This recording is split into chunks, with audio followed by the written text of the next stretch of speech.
quick question. Mm. The verb form of criticism is criticize. Yeah. Then what the verb form of critique? Same critique or critique is a noun? Critique. You can use that as a verb. Okay. You can critique something. Right. Yeah. Which, it's quite common in academic circles, scientific circles. Oh. Yeah, and it's got the same pronunciation. Critique. Critique. Yeah.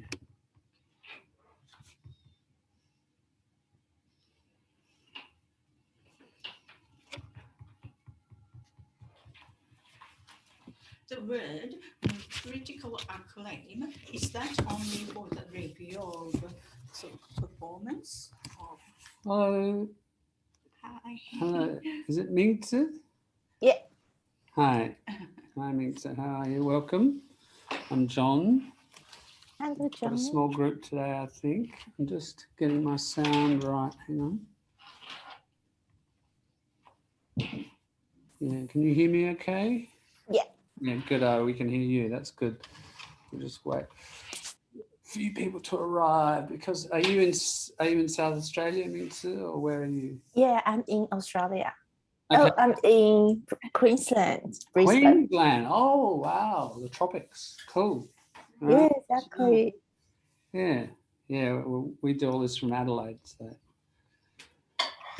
But you're COVID-free like us, aren't you? You're in a pretty good...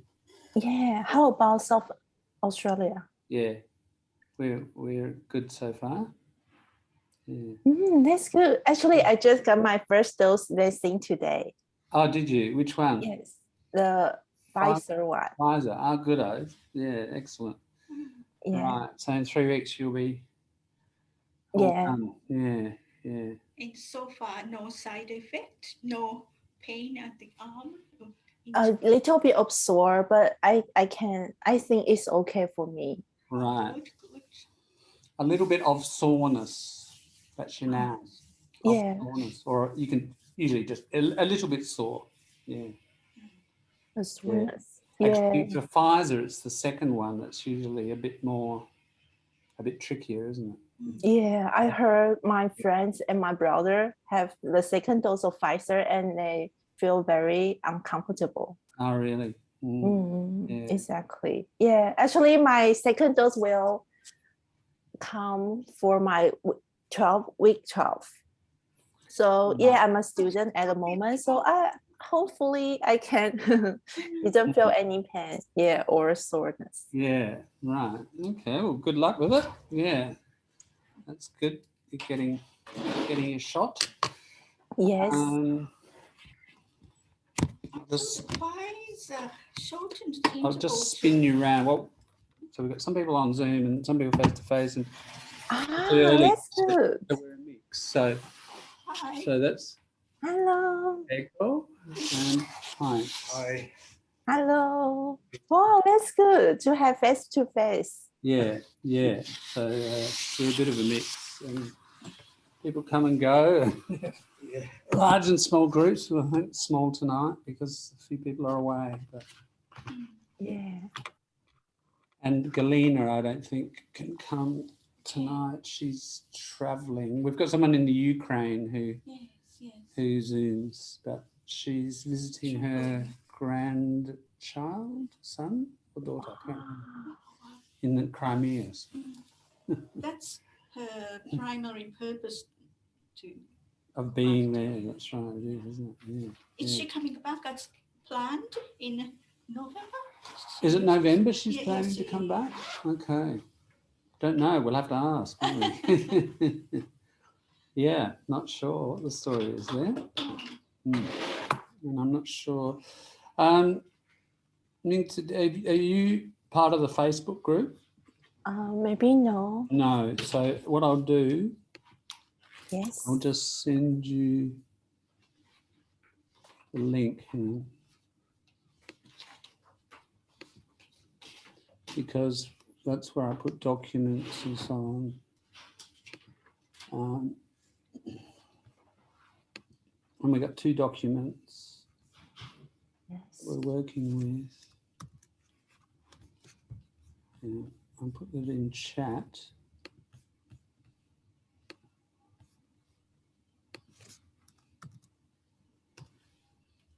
Okay. Yeah. So if you join that, Join.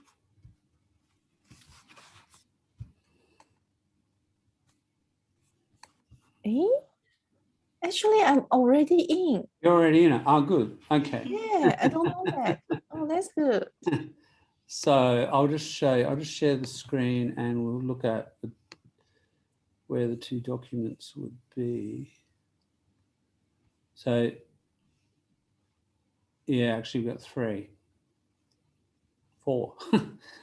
We've got a critical thinking. Actually, why don't I just look over here, recent files.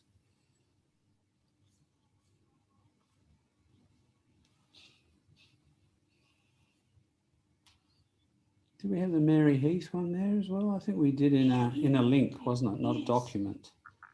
But yeah, so we're going to be looking at this left and right one tonight. And this identify the fallacy. Left or right one. Okay.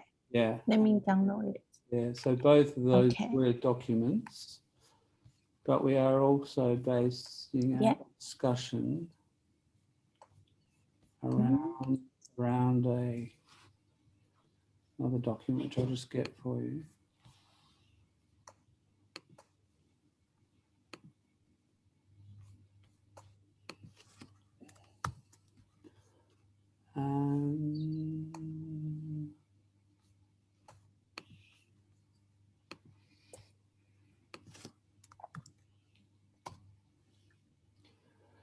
That one we've been reading and we've read, and we're just possibly going to be discussing the last part of it, but I'll take you through that as a guide. Okay. To what that's about. Yeah. Yes, thank you. All right. Shall we get going? Last week we were looking at, we were talking about, so for critical thinking, one thing is that arguments don't just occur in a vacuum. They're part of history. History, at least modern history, is driven by, well, not even modern history, long-term history is driven by material interests, like economic interests in particular. And that falls into a powerful and a powerless kind of spectrum, if you like. And last week we were talking about how that relates overall to a left and a right. So I'll just get up. Actually, maybe we'll visit.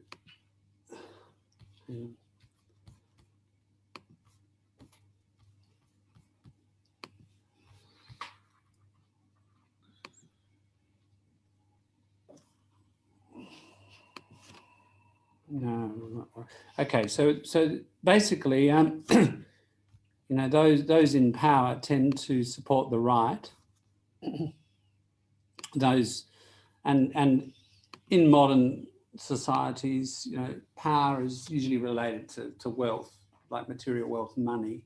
I mean, it's always been related to wealth, but in capitalism, it's very much related to money. In the previous historical period, feudalism, it wasn't always money. I mean, you could be quite wealthy, a wealthy duke, and not actually have a lot of money, as long as your men went down every month and got a whole lot of stuff physically out of the villages. Wealth, as in food, luxury items, etc. You didn't actually have to have money. But in modern capitalism, it's very much money, because capitalism is a society where the commodity is key. So commodity, things you buy and sell.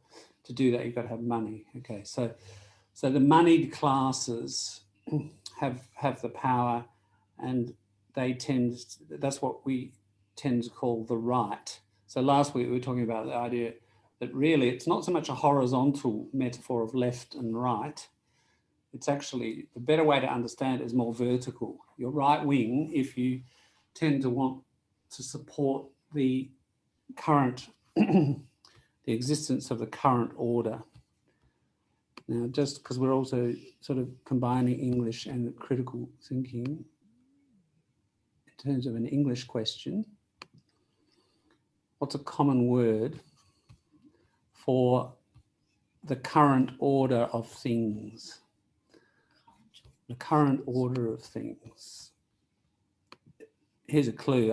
What I'm thinking of is a Latin phrase. It's 2 words.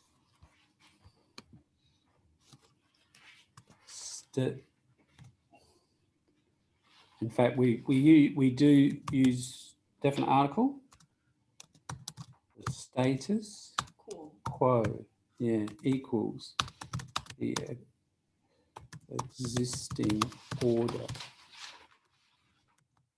I should put in there social order, because it's really when we talk about social order, status quo.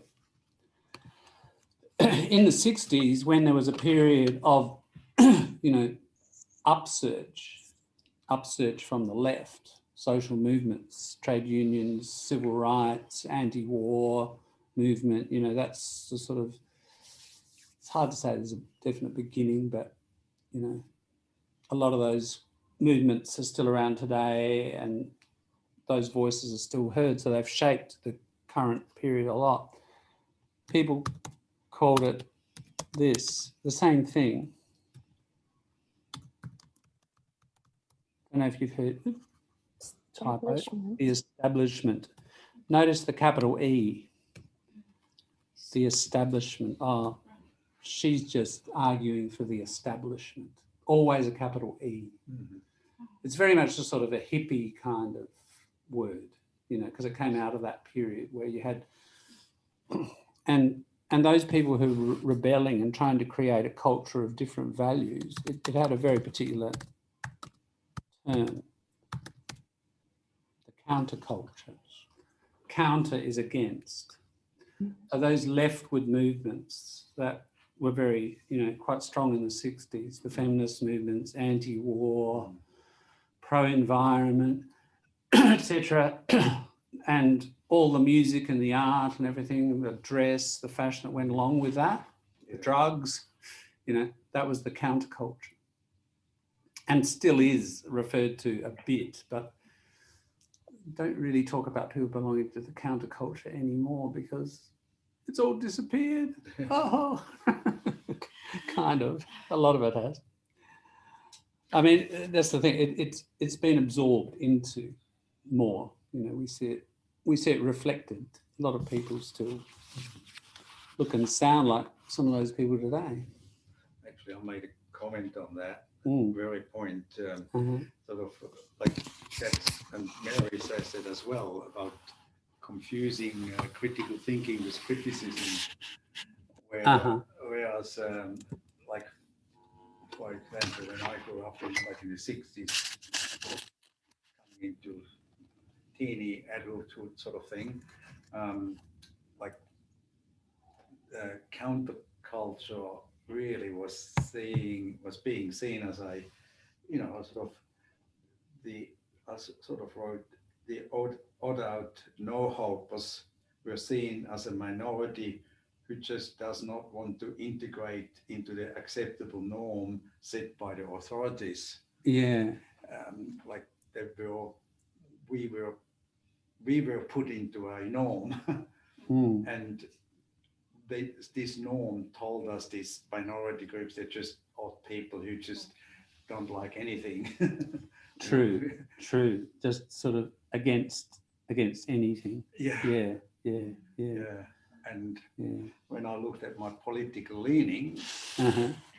I think since I arrived, I slightly shifted away from where I think I used to be. Right, yes. And it was interesting to see where Switzerland stands and where I am now. Oh, yeah, right.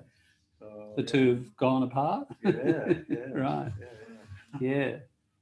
Often happens, doesn't it, when I've noticed, I mean, I can't speak for myself because I haven't migrated, but people who migrate often sort of peel off and well, go it's basically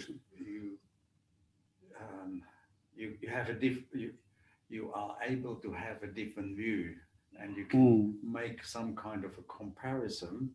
Yeah. Whereas before I was sort of limited within that circle, and having stepped outside, I can take a lot more other viewpoints to compare, whereas before I didn't. I just thought, oh, you know, they must be right. True. Yeah, it's that existence of other voices, isn't it? And that silence that Mary Heath talks about, the silence of those other perspectives. Yeah. And specifically when I attended your classes. Oh, yeah. Right. Well, true. Like there was really the first formal information I had to question my own view. That was it was real late. Yeah. And likewise, the same happened to me.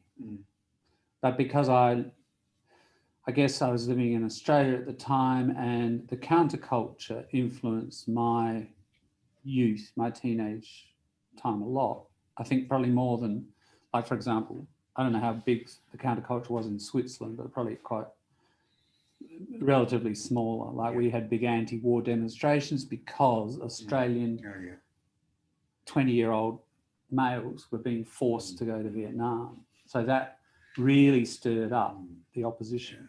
Yes. And created that counterculture. Now, I had two teachers in particular, a geography teacher and an English teacher in year 10, who exposed me quite suddenly to all of that. When you emerged from Kangaroo. Yeah, that's right. I was living in Kangaroo at the time. Even then, I was kind of, I was really urban though, because I'd left the city for the country. But so compared to that, I was sort of further ahead in a sense. But I came from a very conservative background. Yeah. So a bit like the things you've described, Heinz. Yeah. So, and that Mary Heath describes in that article. Yeah. I mean, so if you read that article later on, you'll see. Hi, Jelly. How are you? Not on shift tonight. That's good. I had a day shift here. Finished 3:30. I just finished my dinner, so I. Oh right. Oh, you're busy, very busy. Oh, thanks for dropping in. Yeah, she talks about that article, the main article we started reading about her coming out of a conservative background, and like what you're describing, Heinz, not hearing those other perspectives. Yeah. And when they are presented, and same to me. My parents would say, "Oh, you know, those long-haired no-hopers." Yeah. This is a very Australian phrase, I think. I don't think Americans use it. A no-hoper. Yeah. I can hear my father saying this. Usually you have to put bloody in front of it to get the Australia, you bloody no-hoper. Yeah. It means there's no hope for you. You are just lost. And you're good for nothing. I guess that's what we often say, good for nothing. Oh, these long-haired no-hopers, you know. And it wasn't a word that was used, but it's a good English adjective about people. I'll just put person there because, and the way, and pronunciation is important here.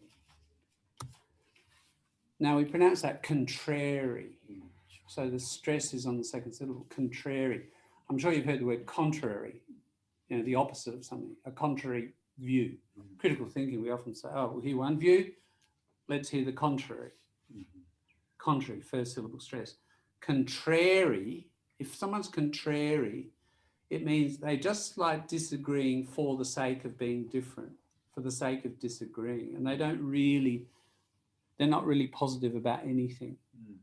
So when you were describing how people presented the counterculture, I was thinking, yeah, you know, they're just saying, oh, they're just being contrary just for the sake of it. They just want to criticize. Yeah.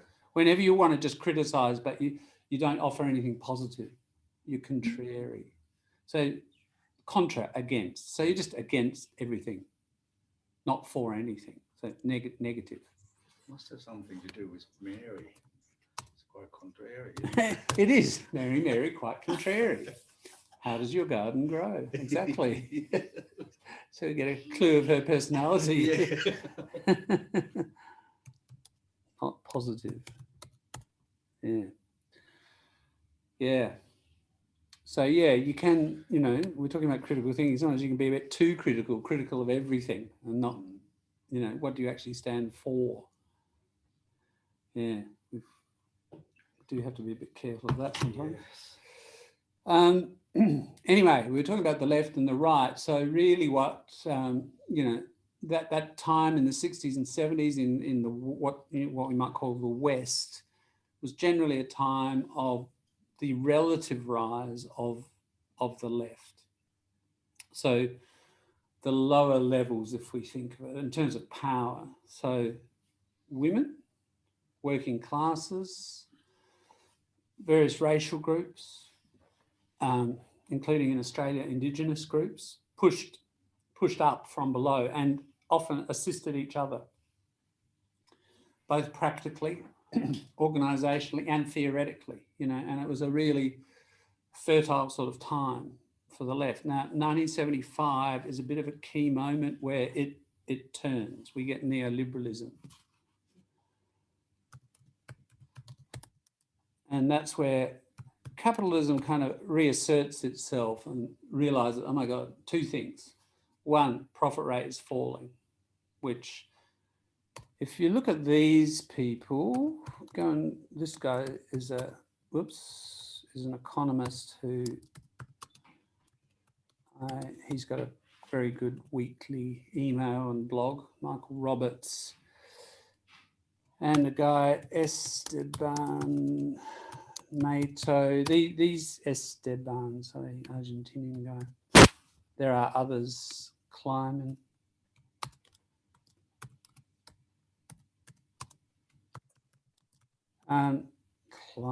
Sorry, I'm talking and speaking at the same time. I don't do it well. These people look at the falling rate of profit of capitalism. It's something that Marx theorized. Basically, as you get more and more machines and less people in your business, that's fine in terms of beating your competitors, producing cheaper stuff, yes, but ultimately you get your profit from the people, the workers, and if you've got less and less of them compared to the amount of machines, I'm putting it very simply, but you know, over time, over decades, that you'll see a fall of the rate of profit. Now that's the theory, and like any science, does reality reflect that? Well, those people, among others, have some pretty interesting data to show that yes, that is what's happening. And there was a very big fall. It rose. There was an exception after World War II.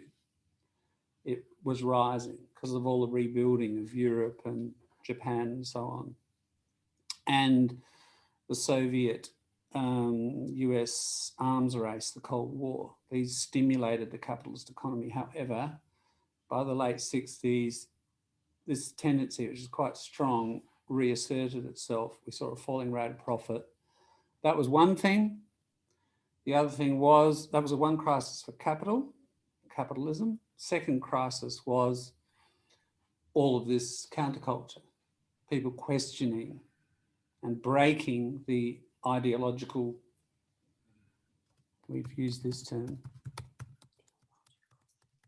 ideological hegemony, power, control, monopoly, ideology, system of ideas. So the ideological hegemony of, the right had been fairly strong, and it was being opened up and questioned.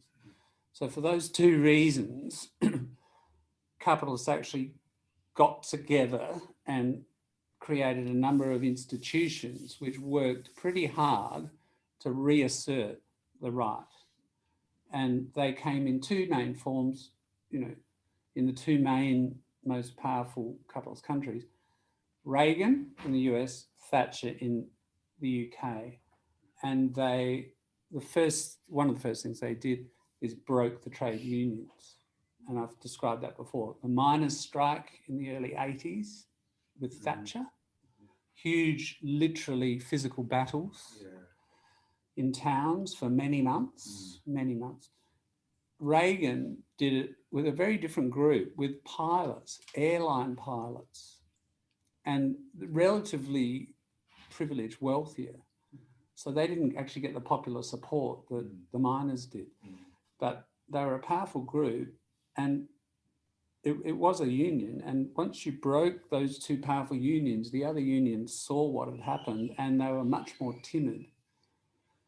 And that allowed the capitalist class to do a series of things: privatisation, further weakening of unions, freezing of wages, lowering of wages and conditions, offshoring. So a lot of that, and this is where China comes into the picture, offshoring to mainly Asia, and therefore making, getting cheaper labour. All these things help restore the profit rate for a while. But then if go and have a look, especially Michael Roberts' graphs.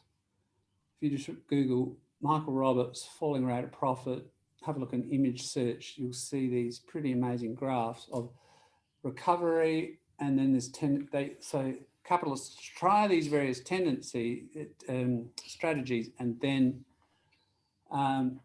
it's a bit like, what's it like if you've got serious heart problems and you try to get fit, and and for a while it works, but the seriousness of the heart problem, it is a bit like that, because profit is the bloodstream of capitalism. It's the core of it, isn't it? And if that is in crisis, it's like you've got a heart problem, a cardiac problem.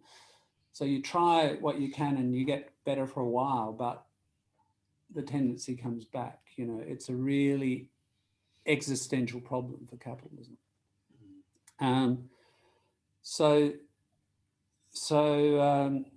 Despite these attempts, so during the 80s and into the 90s, profit rate restores to some degree, and then 2000s, it starts to fall again, and you get crisis, and that's when you get the global financial crisis, because ultimately, that's built on a whole lot of speculation, where actually the real rate of profit is actually falling.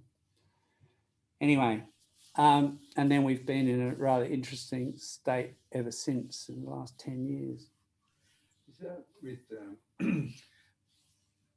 like, when I sort of look at the last, say, dozens of years, with the various Western type countries and so-called democracies, it appears to me that like the counterculture has had a fairly big influence on these type of democracies, which used to be almost an authoritarian type democracy. Now they all seem to be struggling to get to a percentage where they can actually lead. Like a one party is almost not able to lead the country anymore, make decisions. They have to rely on other parties or independents. And we just saw it this weekend that there is a German election that it basically needs three parties to form government. Right, a coalition. Yeah. Whereas before, maybe years ago, it was one.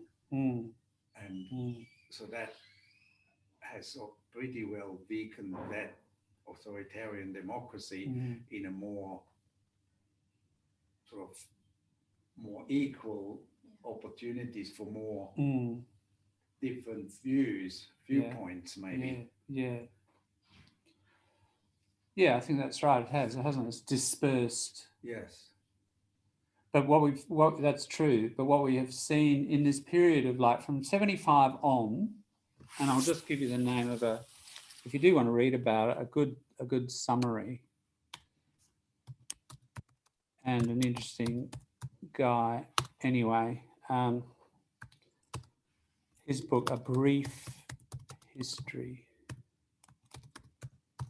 of Neoliberalism.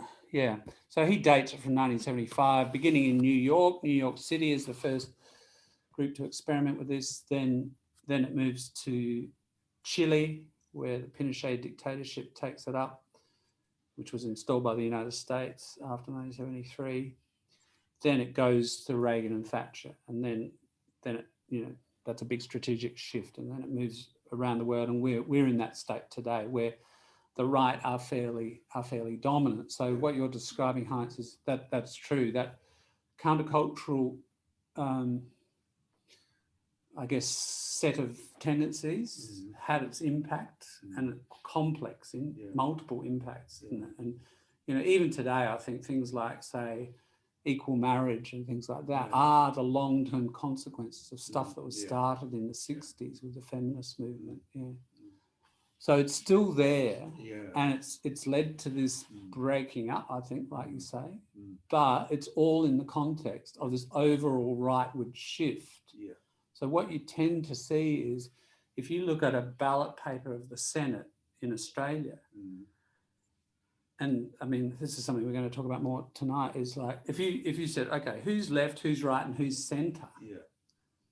You've got lots of parties. I mean, you know, several. I mean, you've often got about 70 or 80 people in about 15 or more parties. It's a bit of a nightmare. What you tend to see is lots and lots of little right-wing parties. Maybe one sometimes, or two at the most, left, like far left. You know, then you've got your standard, you know, your Greens who are kind of centre left, ALP just moving to the right, Liberals, Nationals, One Nation, you know, you've got those. But then you've got lots of these multiple, this sort of dispersion, like shooters and fishers, and even SA Best is sort of centre right. So because of this overall shift to the right and funding, the money goes there, then even quite small parties, you know, Clive Palmer. So any rather nutty person with billions of dollars can sort of create a party easily. But on the left, you can have often quite a lot of people, but not sufficient money to get your 500 signatures or whatever is required to get a party going. So you've got this kind of asymmetry in the landscape. And that's reflected in lots of things. That's reflected in the media. I am still working on that thing last week, that lists of journalists, and I've added a few more people, but I don't feel it's complete yet. So I'll put that up soon. And it's a kind of map of Australia, left, right, centre. Journalists, historians, philosophers, economists, you know, feminists, women's issues, etc.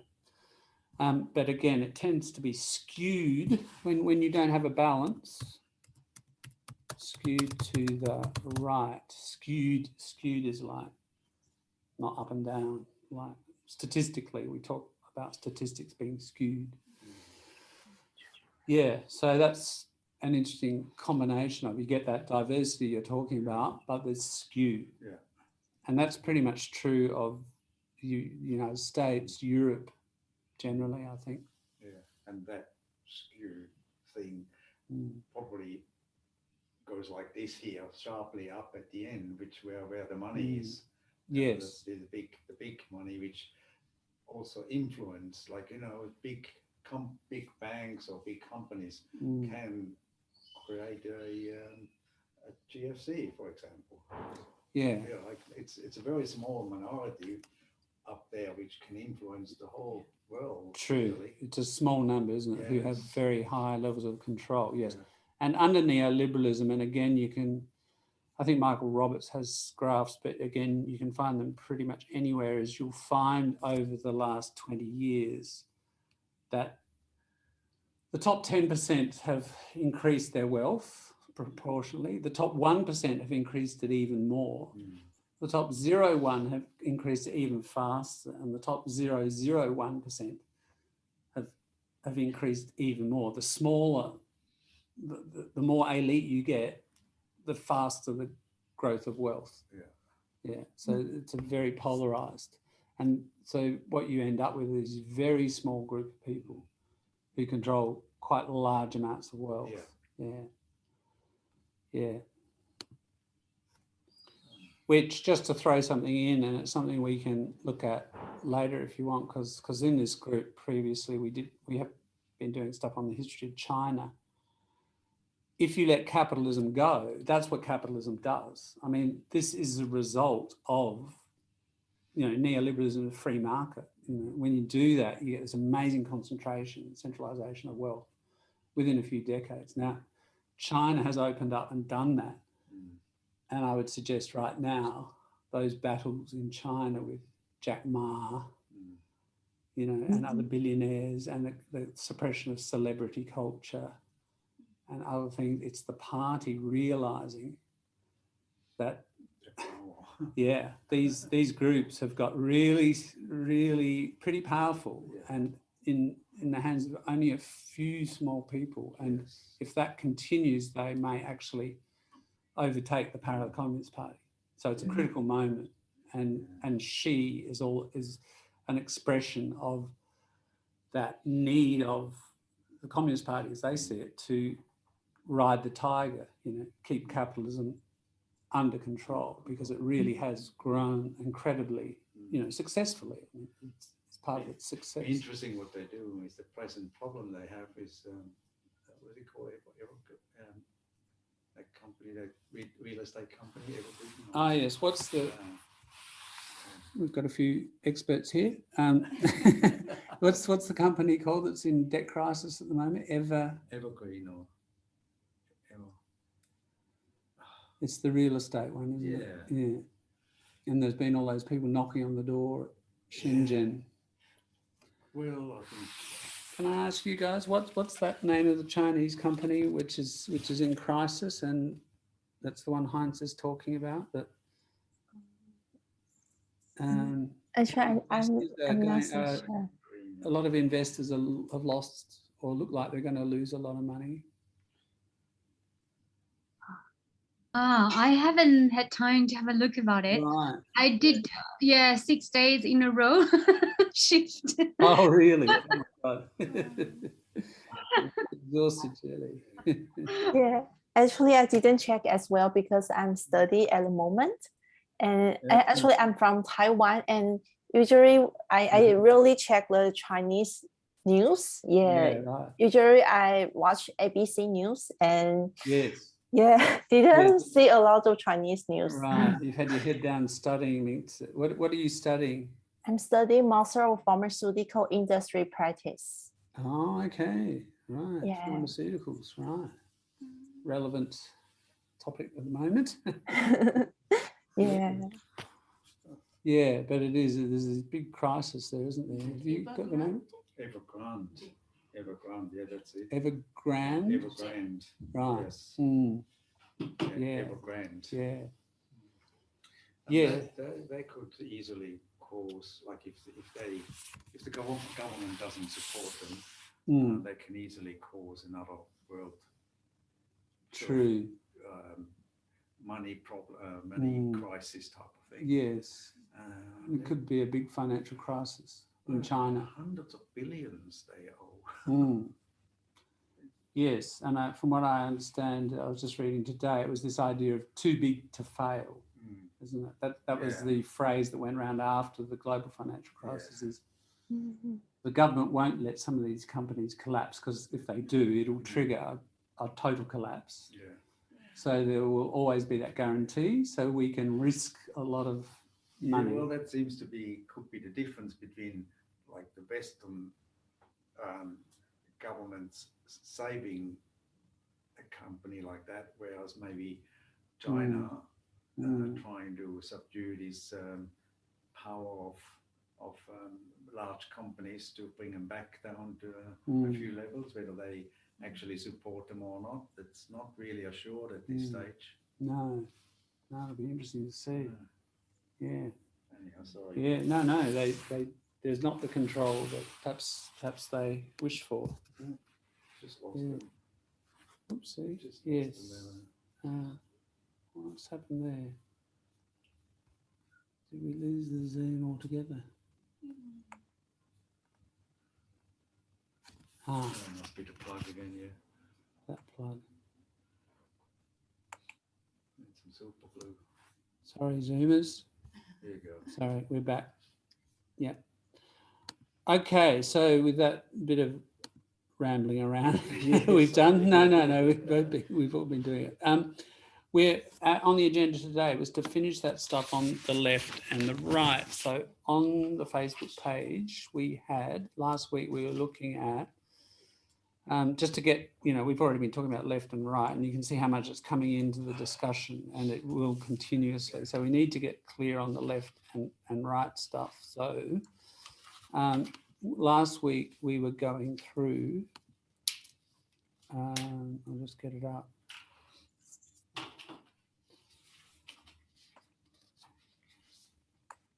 Hang on.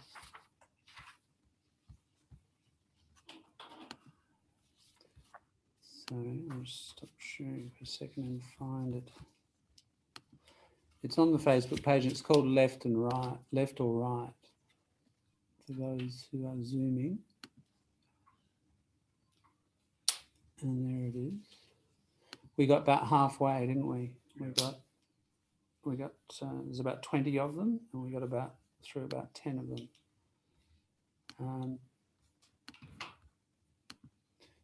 Here we go. I'll get it up so we can all see it. We were just going through some various statements,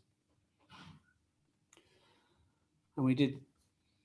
So, are these statements left, right, or what? And the asterisks, the stars just meant these ones were a bit easier, and we started talking about those first. But we've sort of done that. We've done the first 10. I don't know if we got down to,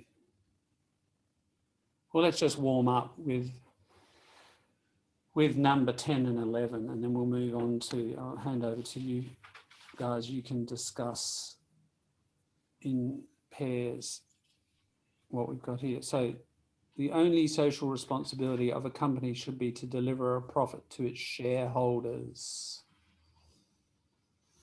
So if someone says that, what would you say? Where are they sitting politically? In a left chair or a right chair? Whoops, hang on. Now I've lost sound again. Sorry, Zoomers. I'll plug you in. There we go. Yeah. Any thoughts? Is that likely to be somebody who's wealthy, or you don't necessarily have to be wealthy to be right-wing, but you support that system that supports that wealth, I guess, or the opposite? Are you more concerned about? Right wing, I think right. I'd agree, Julie. Why would you say so? To be honest, I don't have a very clear definition about right, left or right, but I know left always argue for something, equal opportunity, justice, that sort of thing, and right, correct me if I'm wrong, right is always nationalism, wealth, power, neoliberalism, free market, profit, sort of thing. That's spot on. Spot on slang for exactly right. Yeah. Yeah. I think it's last week. I'll see if I can find it. We may as well just. I think images help. We have to be a bit careful of the old stereotype, but the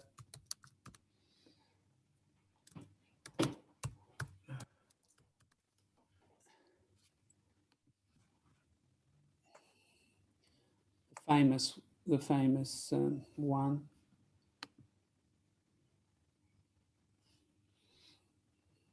There are modern versions, but this is the old 100. Well, it's 100 years old.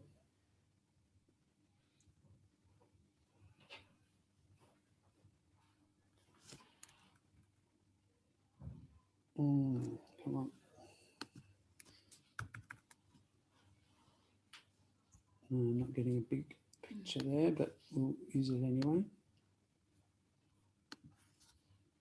If you Google the pyramid of the capitalist system, you'll get something that looks, can you see that? Or it's not really showing well, is it?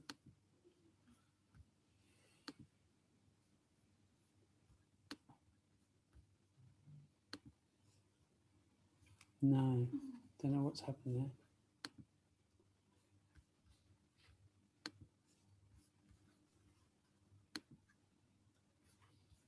Pick another one.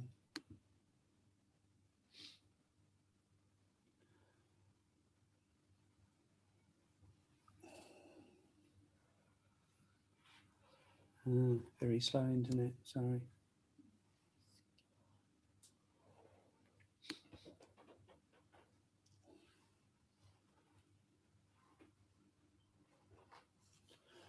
No, too slow. All right. Basically it's a pyramid of wealth, you know, with lords, kings, bankers, etc. at the top, then priests and so on, soldiers, then the relatively rich or having a nice time, and then people, workers at the bottom. If you Google capitalist pyramid, you'll see it. It's quite a classic document. I got a very interesting question, John. Yeah. So it looks like people around me, they are all sitting at left wing because we are always talking about, you know, looking after the poor people, sick people, equal access to everything. So I guess, can I say it's more of socially acceptable to say you're seeing the left wing, but there are people actually, they are the right wing people, but they don't want to say out or declare or. That is a very interesting point, Jelly. My immediate reaction to that is a couple of things. One, is this sort of in the tea room at work for you? Or? Yeah, I just feel like the workplace culture in a tea room, everything, all the topic that you can hear around you is all about, you know, advocating for these people, and there's never been anything about right wing, that stuff. But is it truly what they're thinking, or it could be? It's like when you vote for someone, you never know who you're truly voting for or you're really thinking. So my question is it like in Australia is socially more acceptable to declare or to let people know that you're sitting at the left? Good point. I'll open that up for comment. Any thoughts? Hi, Sissy. How are you? Welcome. Any comments about that?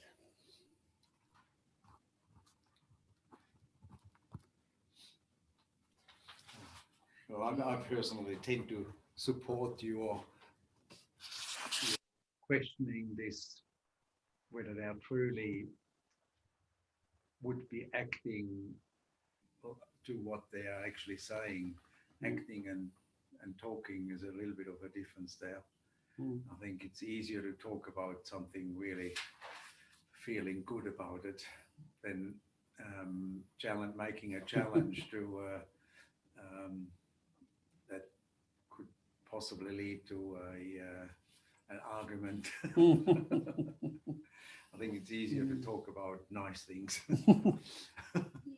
Just like Donald Trump, he was clearly right-wing person, wasn't he? Yeah. Like people all like make laugh about him, make joke about him, you know, make fun of him, but he got a lot of supporters, you know what I mean? Like there are actually a lot of people that I heard, they say Donald Trump is actually a very, very good guy, you know? Yes, I mean, there's a very solid. It was interesting to, you know, I often check the polls during his presidency, and usually about 41, 42%, just constantly. supported him. Didn't matter what he said, how rude he was, how sexist, how racist, whatever, you know, it just sat at this figure. So it was obviously pretty, we say a slang term, rusted on support. A rusted on supporter is like, it's fixed, it's tight, just like when something's rusted, it's rusted on, you know. So there certainly is a sector in America who supports him, and you know, some in Australia.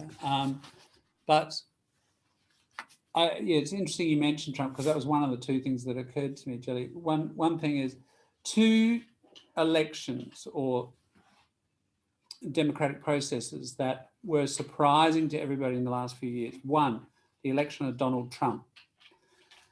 All the polls suggested that he was not going to win, but he did.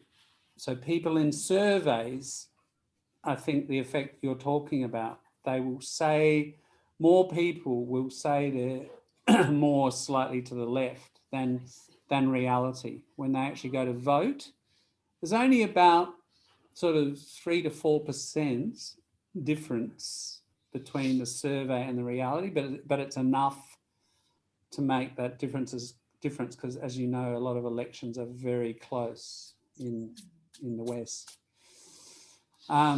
Basically because, you know, big money gets pumped into both sides and it ends up pretty balanced.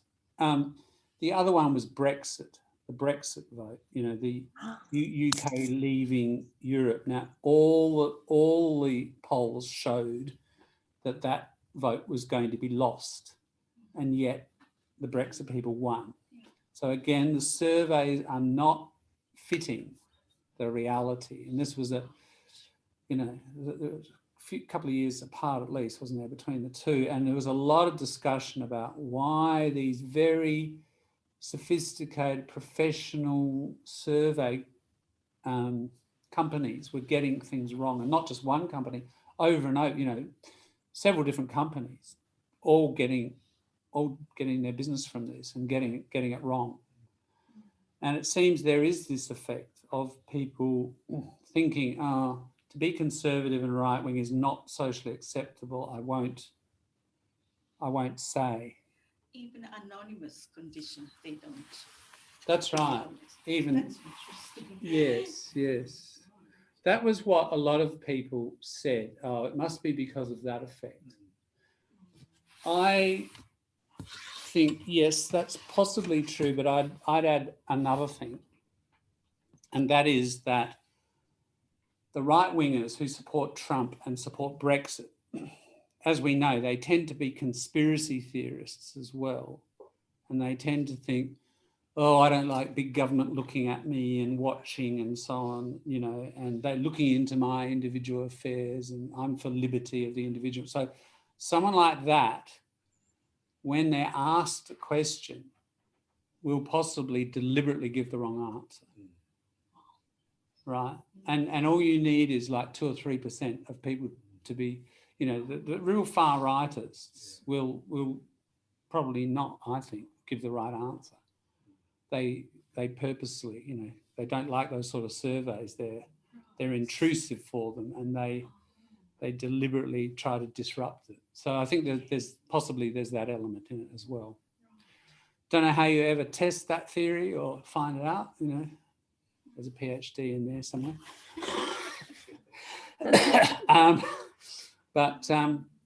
Yeah, so you're right, Jelly. The other thing I would say is, the other thing that immediately occurred to me when you're talking about that is, are you working in the public hospitals?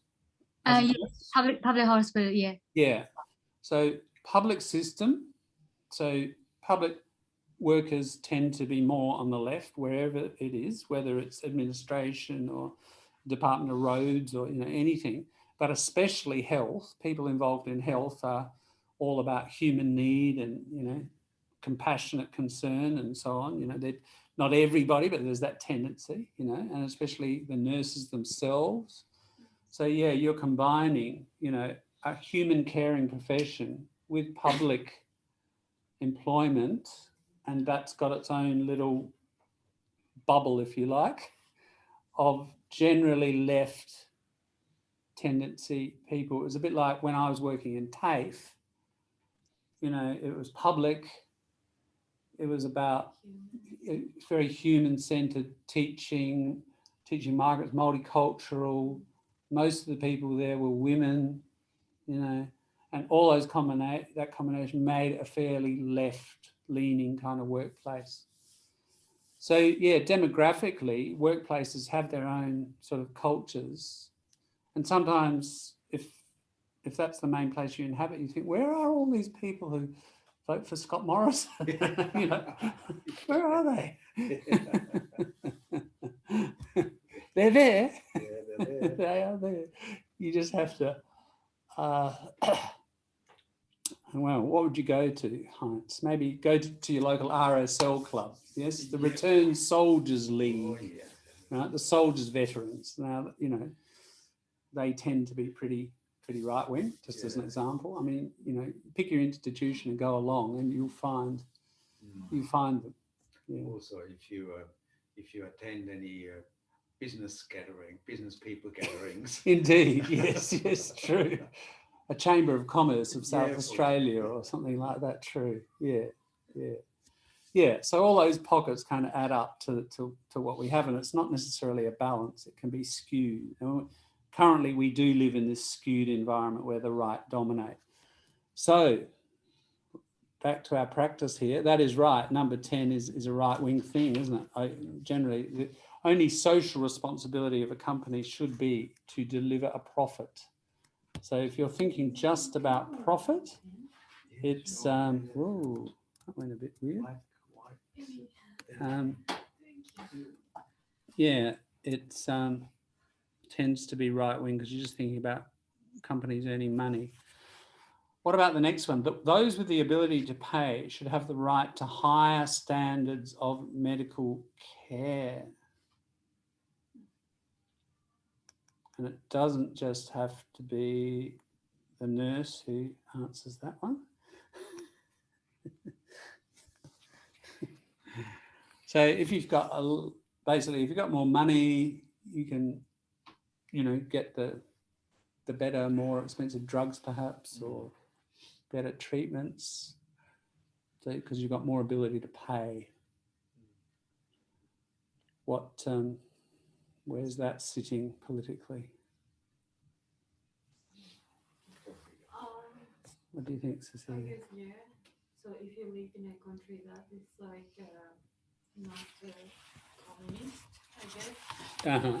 So you live in where you people is gonna have like different social levels. Is that Yes, how you say? exactly. Yeah. Like some people might have more money and some. I guess. Yeah, I guess. So we're not really looking at whether, because you've just come in, we're not looking so much whether you agree with that idea or not. We're just trying to place it on a political spectrum, just to get the left and the right idea of left and right kind of clear. Do you think that's a left-wing idea? Like, so if we think of left, you know, as more like the pyramid, you know, right at the top, left at the bottom, left being, you know, the poorer people tending to be majorities, right tending to be the wealthy minority. On the right? Mm-hmm. I mean, like, it's not the ideal, but it's what usually happens, like, everywhere. Like, if you have more money, you get higher standards of medical. True. care. That's a good point. The difference between, as we say in English, the ideal and the real, we say it because it kind of rhymes. Yeah. The ideal and the real are sometimes different, aren't they? That's true. So that is the social reality. Yeah. So there we go. That's the status quo, just to bring in the term we used earlier. So that term tends to, that proposition tends to support the status quo. Yeah. So therefore, it would tend to be which side? If you tend to support the status quo, So which one is it tends to be right. Right. So right tends to, if you're right wing, you tend to, as you just described, Equality? Cecilia. No, that's more left. Left. Yes, Okay. left. Yeah. And if we go extreme equality, extreme, we get communism, and then a little less extreme socialism, and then, you know, centre left, like Labor parties or Greens, you know. And then we move to the right, we get more and more unequal. Okay. Yeah. So, yeah, you could think of it as an equality, inequality kind of scale. So, yes, that is a right-wing idea, isn't it? If you've got the money to pay for it, you get it. Yeah, it's very right. The opposite would be human rights to medical treatment, no matter what. Like that medicine is, or medical care is a human right. And it doesn't matter whether, you know, you can afford it or not, you have a right to the maximum possible treatment. Yeah, that's the left-wing idea. If you ever had an injury in America, as an American citizen, you need a lot of money to be able to afford. True, the US health system is very unequal, isn't it? Which means, like, you know, people who haven't got a lot of money, they find it difficult to get the best possible care, unless it's an emergency. I think that's the only difference. But if you have an ailment, then you may not get the same care as somebody who has got that private health insurance. I think the difference here in Australia is if you have private health insurance, you don't necessarily get, you know, all that much better care. But you may be able to jump the queue of having something done to yourself, whereas somebody who doesn't have health insurance, private health insurance, might have to wait 6 months or 12 months until they get a hip replacement or something like that. Whereas if you have private health insurance, you might have it done in the next 2 weeks. That's right. It tends to be the time factor mainly, isn't it? Yeah. I think so. And you could put up with some pretty, you know, a fair bit of discomfort for a year or two if you're in the public system, possibly. But any life-threatening thing is treated generally fairly quickly in the public health system. Certainly emergencies and things. The Medicare system has made that possible. Now that is a good example. The Medicare system. When did it come in Australia? Previously, we were more like America. Yeah. Basically, it was a matter of like the ability to pay. Wasn't it Hawke? No, it was earlier. It was 1972. Oh, was it? And it's Gough Whitlam, the very important Prime Minister. If you Google Gough Whitlam achievements, there are several websites that list them. I just mention that because whether you support him or not, he and his party changed Australia probably more than any other government in relatively modern times. So we got Medicare, free universities, which has been reversed 10 years later. We got no-fault divorce, which liberated a lot of women in particular from tough marriages. Racial Discrimination Act, environmental laws, land rights for Aboriginal people, you know, on and on and on.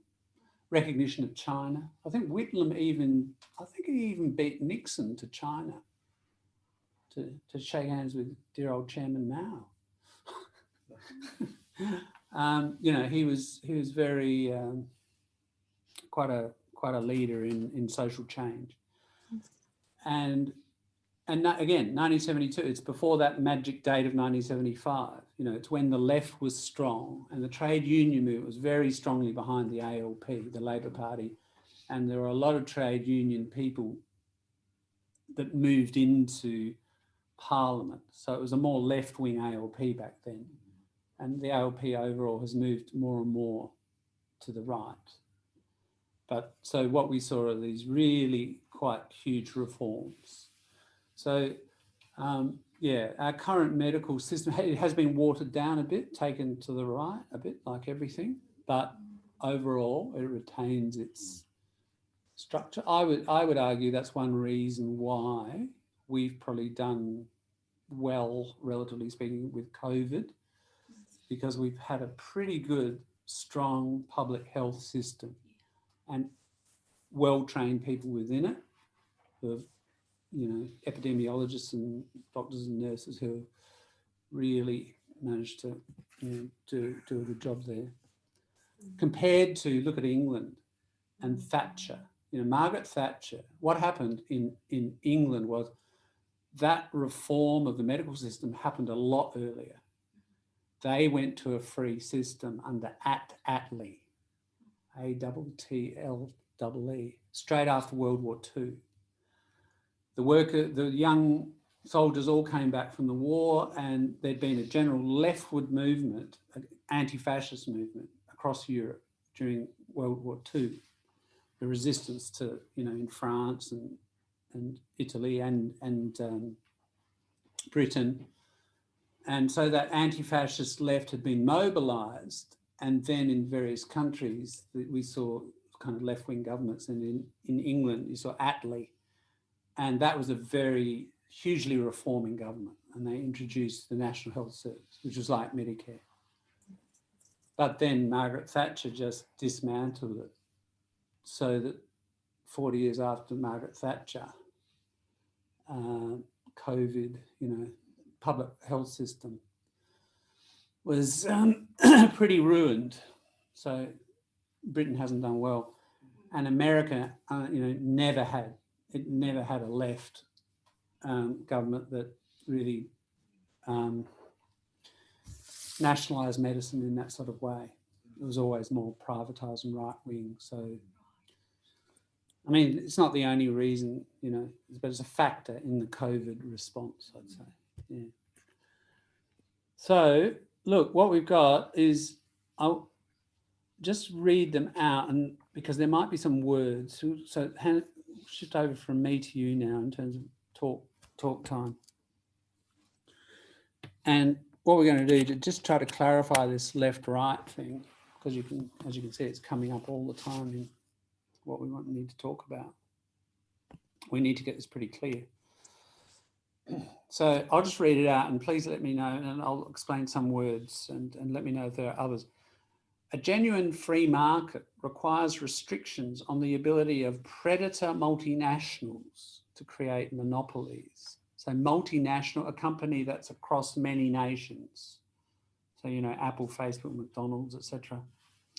Predator, like the animal that eats other animals. So aggressive multinationals. Monopoly, I think you know. 13, very simple statement. The freer the market, the freer the people. Freer is like more free? Yes. Okay. Yes. Freer. Yeah, the freer the market. Freer. Yeah, now, as I've said in other classes, younger people now say the more free the market. But what's happened to the dear old ER on the end of English words? Hot, hotter. Cheap, cheaper. Not more hot or more cheap. I bet when you were learning English, your teacher said, when you said more hot, they said, no, you can't say that. Well, you can now, because if you're under maybe 40. So the language has changed. So yes, absolutely. Free, one syllable. So we don't put more. We just put ER, don't we? Words with one syllable, just ER. Abortion, when the woman's life is not threatened, should always be illegal. Interesting one in relation to, and we can discuss it when we get to the review, what's happened in Texas in the US recently. It might come up in discussion. We'll see. Somebody might know, and I won't talk about it at this point. 15, taxpayers should not be expected to prop up any theatres or museums that cannot survive on a commercial basis. Prop up means to support, to hold up. So if if that thing is falling over and I put that there to hold it up, we can call that thing a prop, or the act of putting it there is to prop it up, phrasal verb. Yeah. So to hold up, to support. All authority should be questioned. Fairly simple one. 17, good parents sometimes have to spank their children. Spank is to hit with the open hand, like a smack. Mm. It's always with the open hand, not a fist or any other sort of object.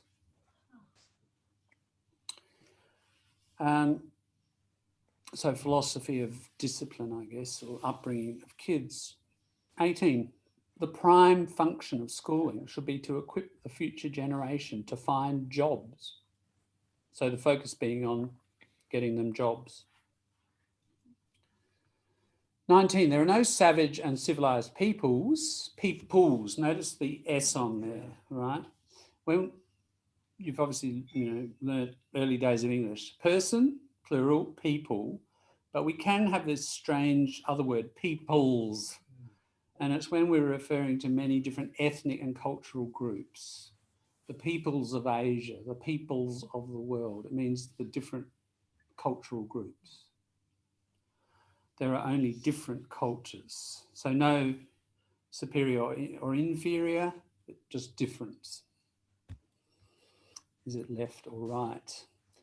20, no broadcasting institution, however independent its content, should receive public funding. So it should have private funding. So we've got 10 points there, haven't we? Or actually a bit less, 9. So Zoomers, do you want to get together? The two of you there? Yes, any question about? Number 12, Yeah. a genuine free market. What's genuine free market? After that sentence, genuine free market requires restrictions. If it requires restrictions, it's not genuine free. Yeah. Well, I guess it's saying that in order to keep it a free market and not let a big monopoly dominate it, right? Yeah, you're right. There's a certain lack of logic in it. I see your point, Keiko. But so perhaps if we think of it to a maximally free, something like that. Yeah.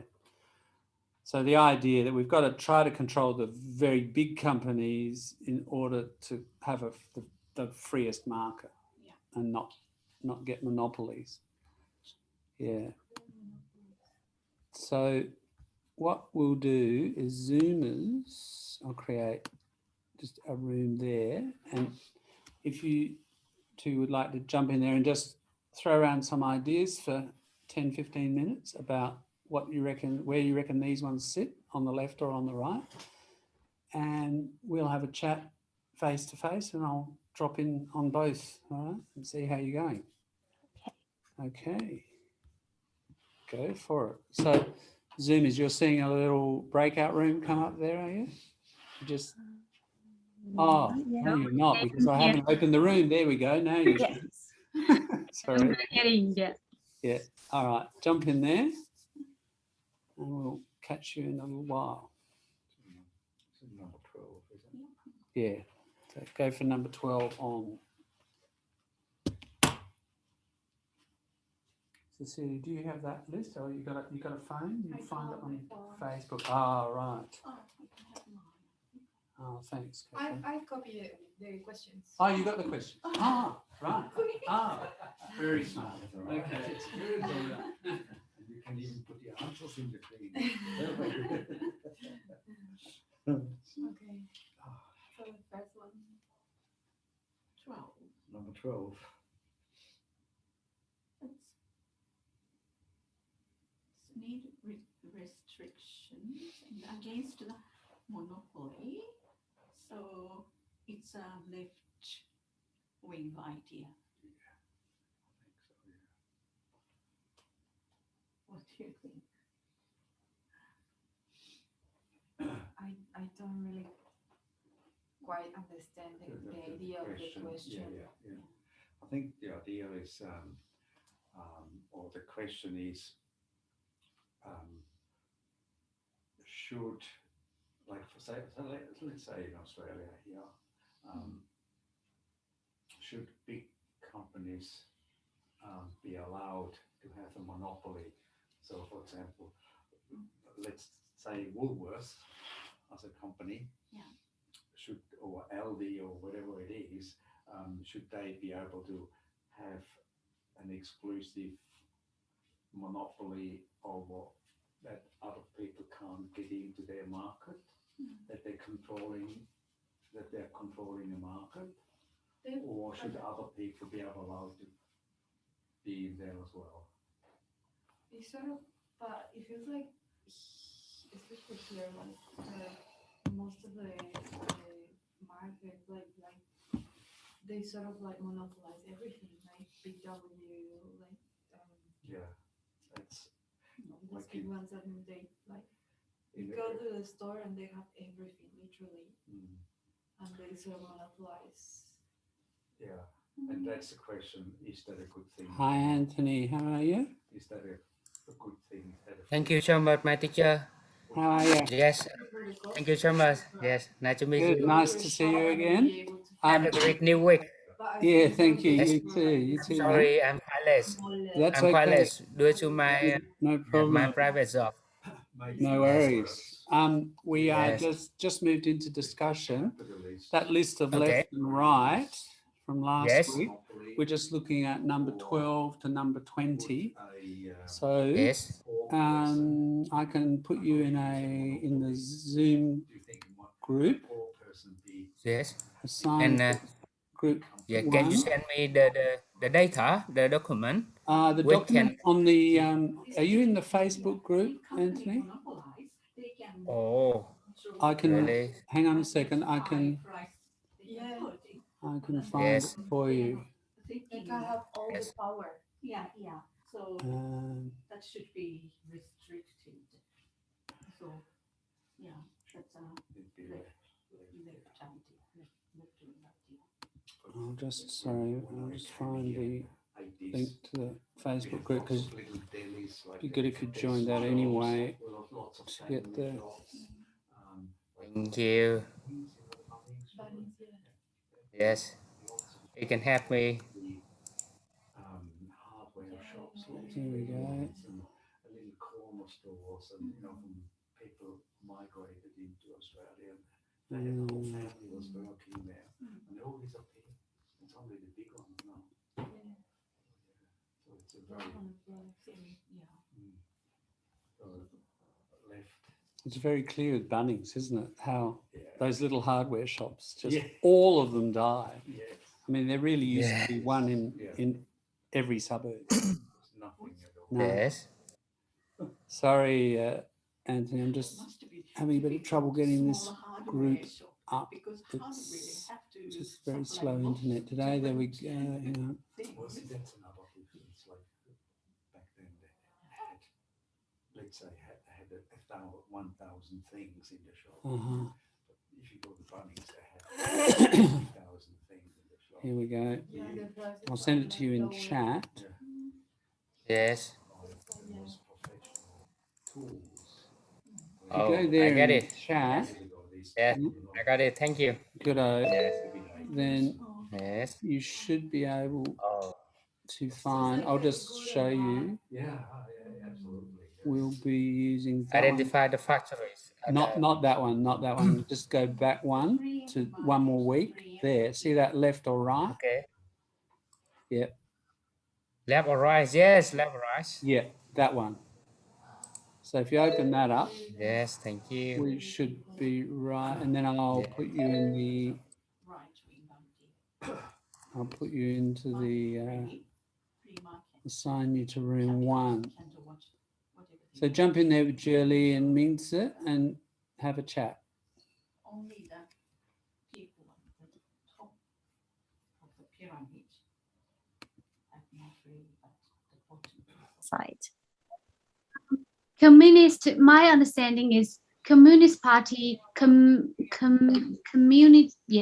Party. It's definitely at the left side. But whether China is a communist country, there's another question.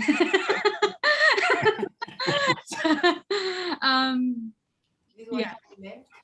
So I think, yeah, communist society, communism is about left wing ideology. Yes. I think so. Yeah, because it's about social justice. It's about equality. It's about like a Medicare, universal access to sort of like the resources. I see. Yeah, but Yeah. China is not a communist country. It's in the name of a communist country. That's right. There's sometimes a difference between, it's sort of like what you were saying earlier, Gillian Heinz, wasn't it? Between what people say they are and then what they do. Yeah. Yeah. Oh, I got you. So maybe it's a left wing. I reckon it's left. Yeah, let's check with them. We've got Anthony in. Yeah, Anthony, do you want to go the next one? Nice to meet you. Nice Thank you. to meet Yeah, go ahead. Yes, strength ahead. We have gone down to 17. Do you want to go with the 17? The Yes. sentence, yeah. Good parents sometimes have to spank their children. Do you think it's a left-wing idea or right-wing sort of? For me, it's they should pack their children in the right in the right hand. At least it's more quarantine for their children, and I think it's really strong method to protect their children. And it's when the bad situation come immediately, they have a good and quick reaction. Yes, react to protect their children, and better than. I think their children really important when they hang out together.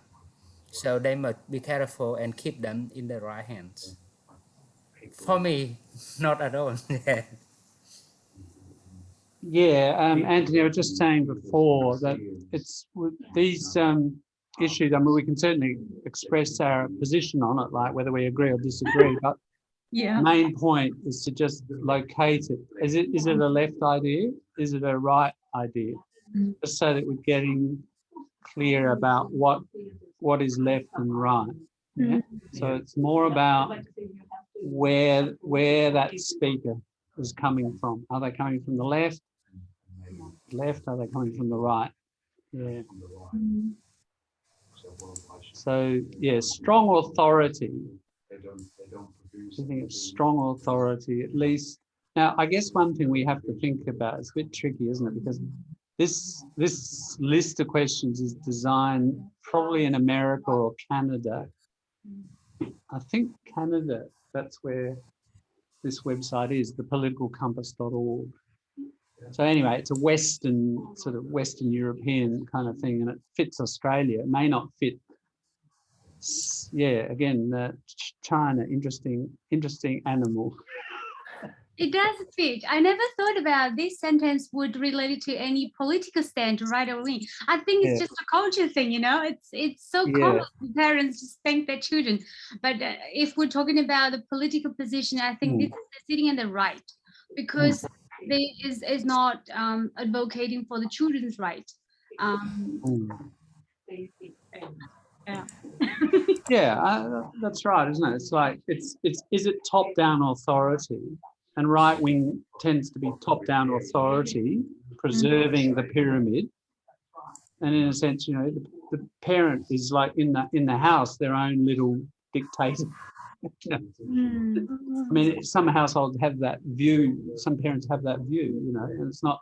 There are more democratic families, and then there are more authoritarian families. So, yeah, the more democratic ones tend to be more left wing in their philosophy. and more vertical, more hierarchical, tends to be a more right-wing position. Yeah. Mm. Yeah. So China saying is a communist country, but in terms of the government power, it's very parental, very dictatorship. So it's very right. Yes, it's an interesting combination, isn't it? Now, the adjective there, clearly, dictatorial. Oh, So we have a dictatorship, dictatorial. It's a useful one for when we're describing dictatorships. dictatorial. Or you can say authoritarian. Authoritarian. Dictatorial. Yeah. They both mean similar things. Yeah. Yeah. Actually, what we should do when we get to that one later, the website I'll show where these came from, measure left and right, but they also measure another axis, authoritarian and libertarian, I call it. So from liberty, the individual freedom, So yeah, we could put the Communist Party of China on its left wing, but it's authoritarian. And some parties are left wing, but libertarian. Some are right wing authoritarian, some are right wing libertarian. Yeah. So this website argues, and I think it's reasonably convincing, we can't just think left and right. We have to think about, okay, you can have two left wingers and one's authoritarian and one's much more democratic, So it's an interesting distinction. We'll visit that website and I'll show you, and because it is an interesting consideration to add into our thinking, and especially about somewhere like China. Yeah. Okay, keep going.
No, you're on the right track. Seems pretty spot on.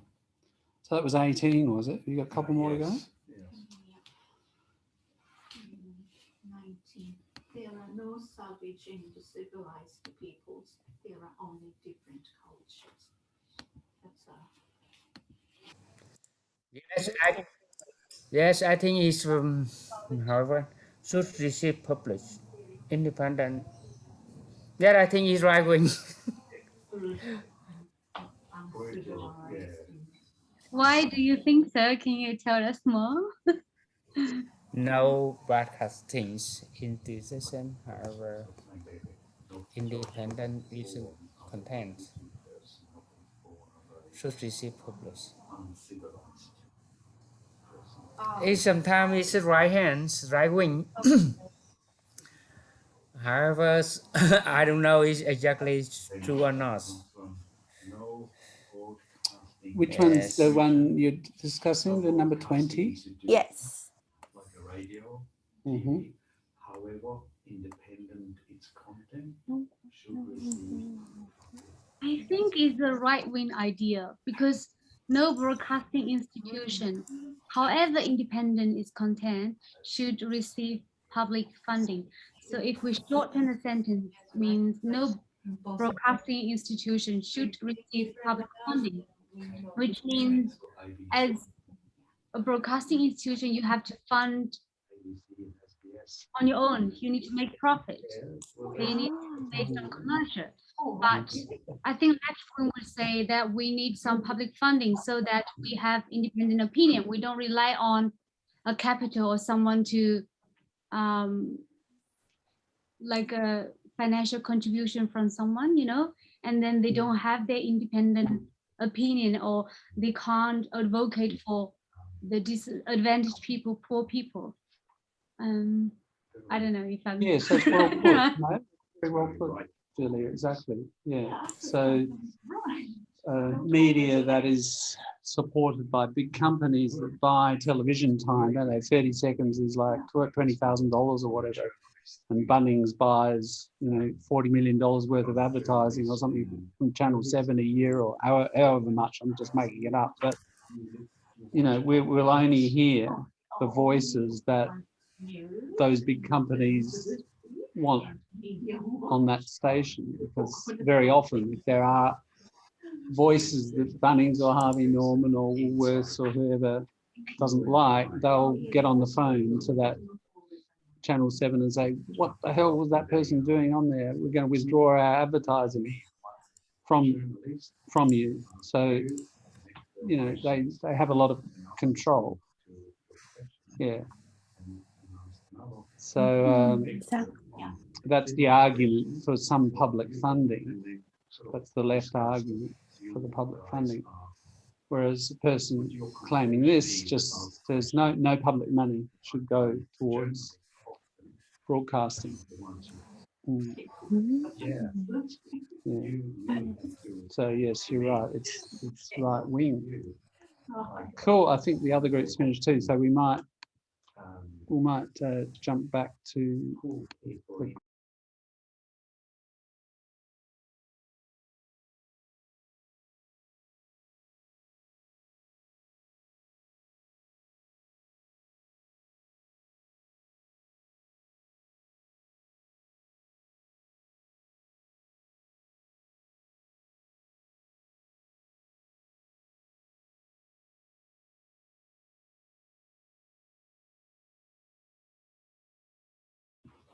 we'll review these documents. Okay, these questions. All right. The first one, we'll just whiz around, shall we? Heinz, what did your group think of number 12? Number 12. Well, we definitely went for the left. Mm-hmm. Mainly, we don't feel comfortable with large companies. We don't feel comfortable with large companies taking over a market and controlling the price, controlling the products they sell, and maybe also whether they use local products or imported products, something. Yeah, and therefore we believe genuine free market should be free to.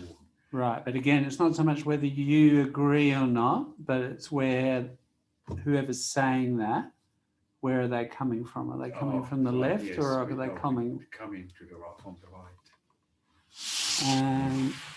Are they coming from the right? Oops, it requires restrictions, right? The free market requires restrictions on.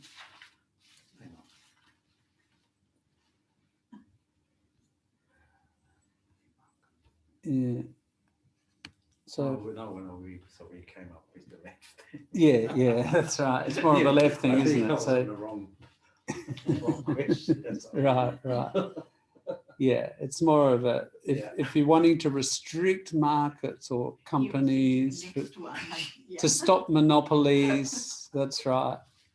Yeah, well, let's jump down to the next one as well. Yeah, we'll do that one as well. The freer the market, the freer the people. Yeah. So just, have you heard the expression "let it rip"? It's slang, so you may not have. Let's do a bit of slang as we go as well, because these things are important. Got a few.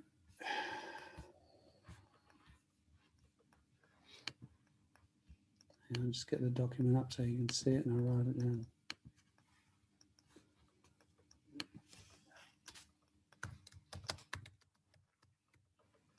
That expression, "let it rip." It's ripping is tearing, but it's not really about that. Let it rip means just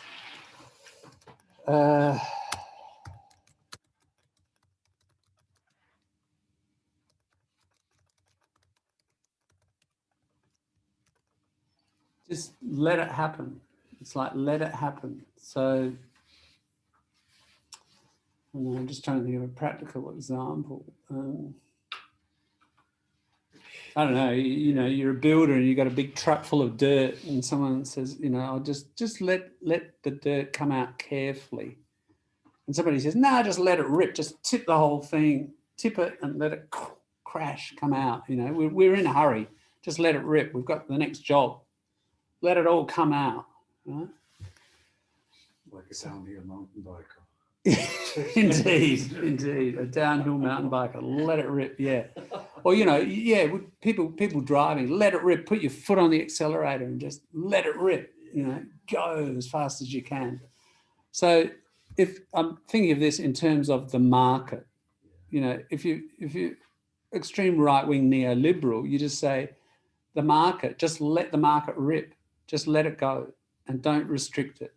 Don't have anti-monopoly controls or anti-corruption or environmental controls or anything like that. You just let it go. So totally free market, and that little saying, the freer the market, the freer the people, is like, that's the saying of the slogan, if you like. A slogan is like a little advertising line, isn't it? Or it could be a political line, like people before profit or stop the war, those little short sayings, slogan. That's the slogan of neoliberalism: the freer the market, the freer the people. So just leave it to the market will sort it all out. Very much a right-wing kind of idea. So that's right. So let's move back to the questions. So 14 means that, what did your group say about number 14? Yes, number 14, we think a little bit tricky about these questions, because if we just focus on women don't have choice, it might be born to the right wing. But if we just focus on the baby, maybe it's left wing, because we focus on humanity. Yeah, right. Okay, that's an interesting discussion there. Yeah. What about face-to-faces in the room? What did you come up with for number 14? Right. Why, Cecilia? I think that is Because, right. if it was left, every woman has the right to do whatever they think is right for their own bodies. Yeah, that's right. And feminism, women's rights is about control of certainly at least their own body, but other things as well. But that's the basic fundamental starting position. So it's a pro-feminist position, pro-women's rights, and that is a left-wing position. Yeah.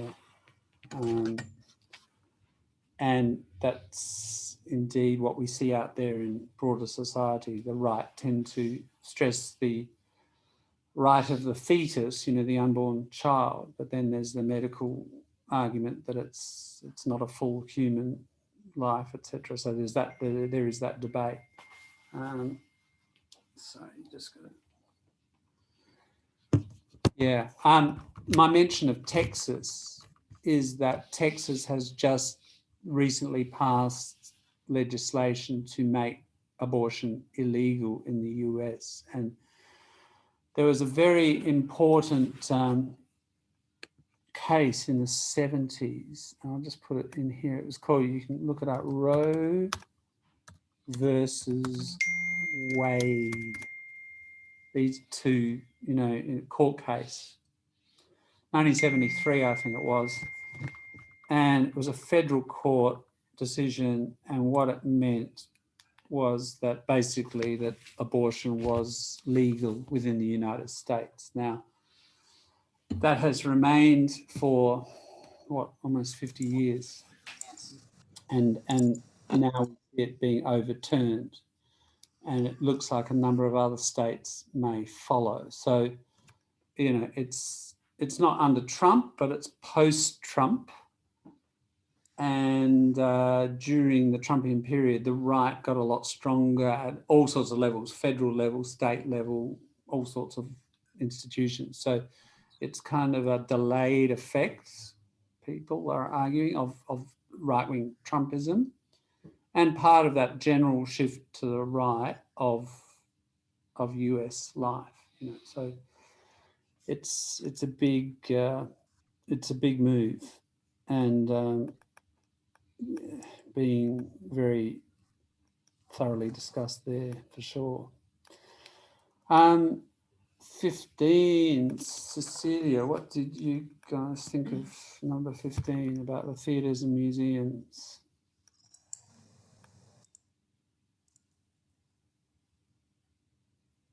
Cecilia, what did you think about that one? Thought complete right. I think she got a good point. Do you want Keiko? Sorry. I think you got a good point about that one. Very good. I think all sort of museum theatres can't survive on commercial basis, but we need those things for everybody's sake. So where the money comes from taxpayers, then that's a left-wing idea. And most commercial-based museum and theatres comes from highly profited companies. Is that right? Profitable? No, profitable companies? Not really. Some are, yes, isn't it? Highly profitable company support.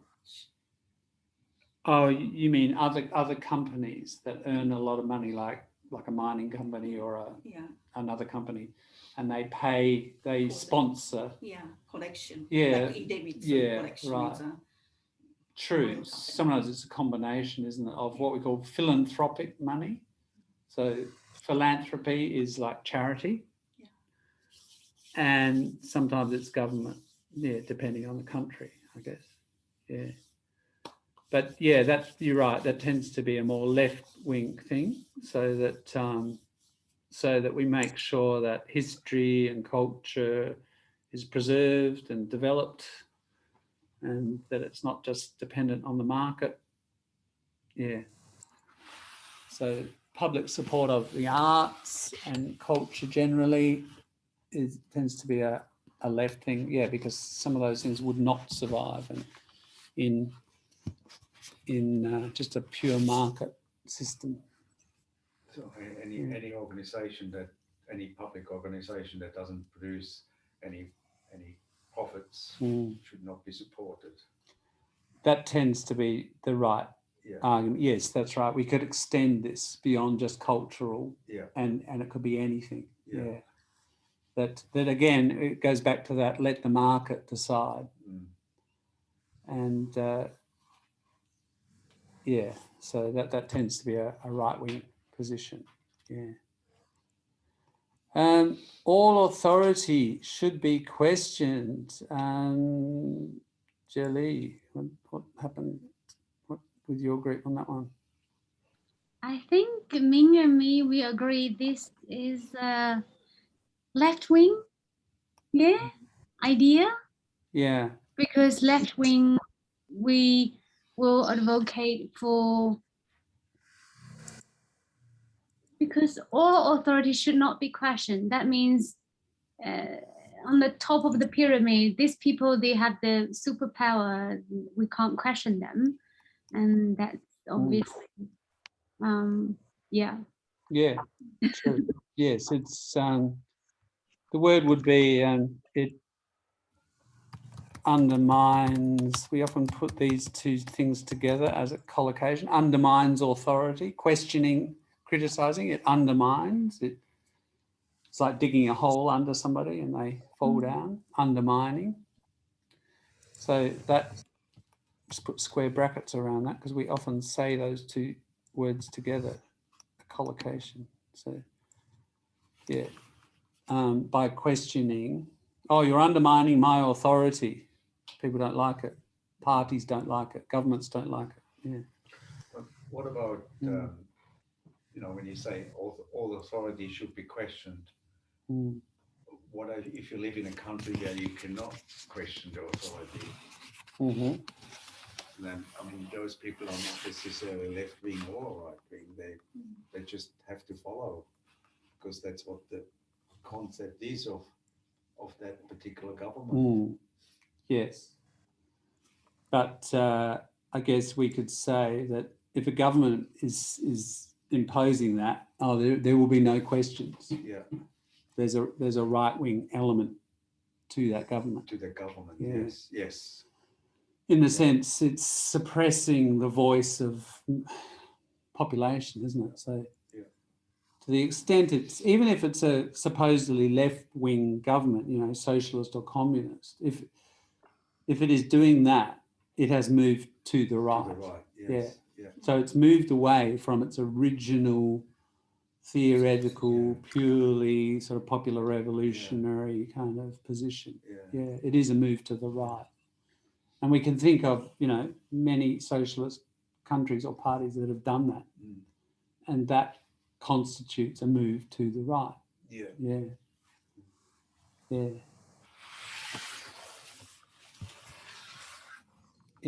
Now, it's sort of, authority comes up with the next one, doesn't it, with the parenting thing. Good parents sometimes have to spank their children. Keiko, what do you think about that? We think that's a right wing.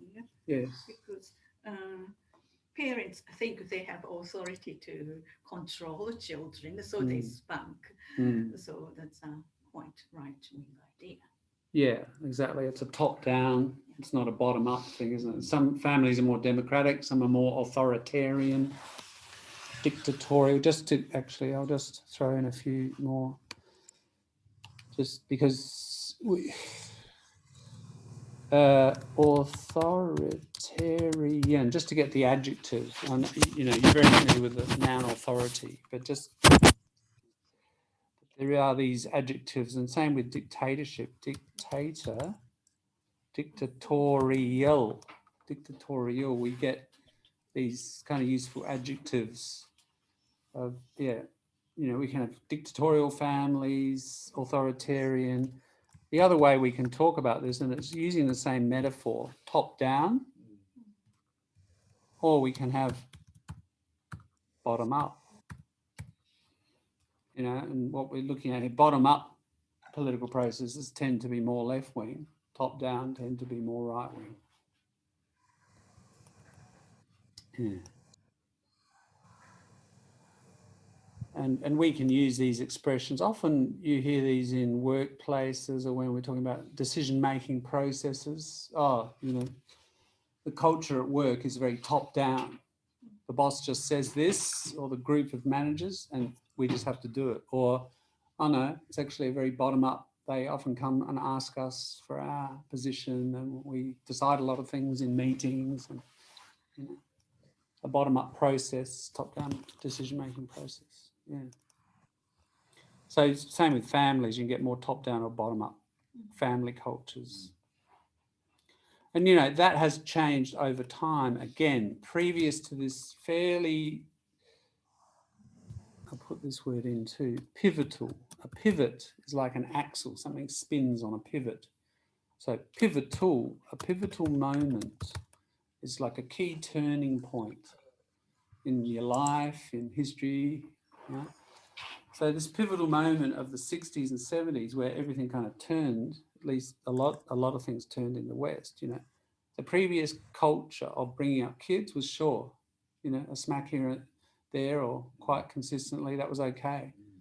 Then 60s and 70s, the leftward movement introduced a different educational philosophy of kids in the class, in the family.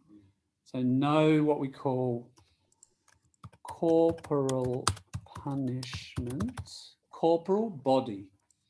So hitting the body. No, not allowed in probably most countries now, I think. I don't know. But a lot less than after this turn of the 60s and 70s, certainly here.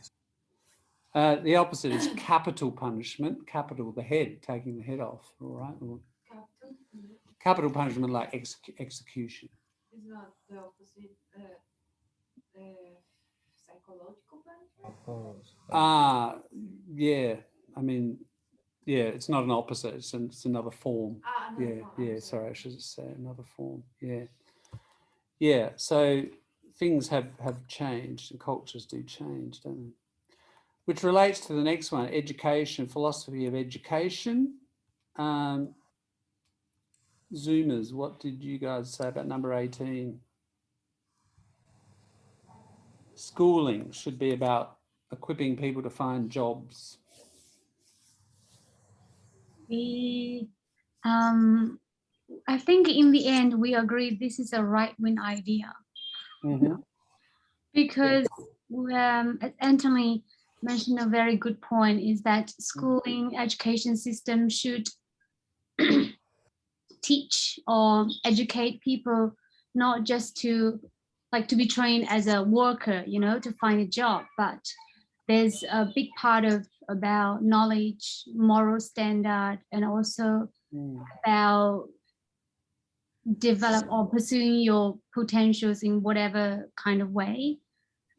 And then jobs is more to market. True. Yeah, that's exactly right.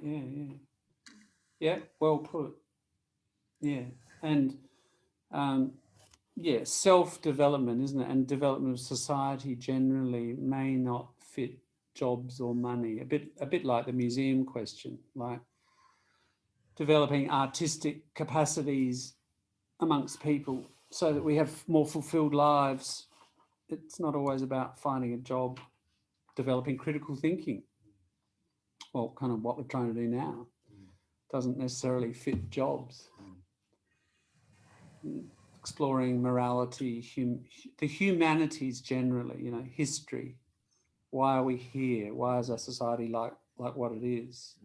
Doesn't necessarily get us jobs, but we'll develop a fuller, richer society if we have that in our education system. So, yeah, not orienting everything around the market or money, So there are other values other than the money value. That's the key. A key element of left thinking is the multiplicity, the diversity of other values, not just commodities. Yeah, not just what's bought and sold. Yeah.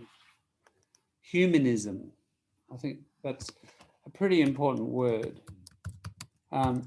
It's a tradition that arose in the Enlightenment. I've talked about that before. The period in roughly the 1700s, where basically the church, the authority, the church, the king, etc., starts to get questioned, and people start to say, well, it's not the word of God or gods that decide what's good or bad. It's what's good for the majority of people, for the broad happiness and development of people.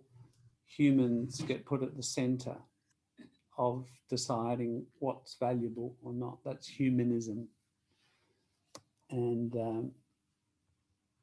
that's sort of fairly important tradition that is still with us, and it's there are people opposed to it as well as sort of anti-humanists. Okay, number 19. Heinz, thoughts? Yeah. There are no savage and civilized peoples. There are only different cultures. We came to the conclusion that people are not born with savage attitudes or uncivilized behavior. We believe that it comes back to cultures. Each country has a particular culture, which is a young person is being instilled with that particular culture.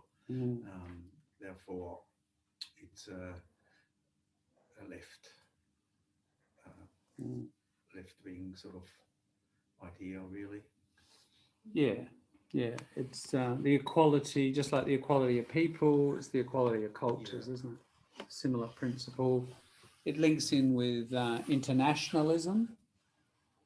The idea that all countries, all cultures within those countries are equal. It's you're right. It's a left-wing idea, and even the words and the language, like savage and civilized, they are kind of we've lost it. Thank you.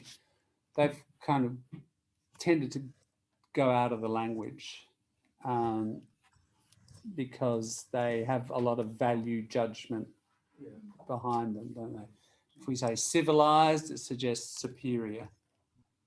If we say savage, it suggests inferior. So that whole scale, which again, as I've said a number of times, but even right at this beginning of this lesson, like ideas don't come out of thin air, they come out of history, language too, and the language of ideas. So savage and civilized belongs to a European imperialist history of roughly sort of 1400s on until relatively recently, about maybe the last even half century or so, where, they tended to expand and go out and they said, oh, we're civilizing you, when they were invading and then extracting resources and exploiting labor and so on. And they used these words and these ideas as ideology, which is a very key idea.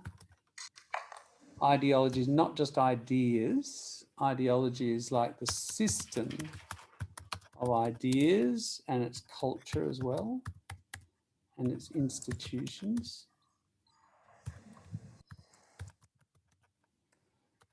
That justify what could we call it, a social / economic order.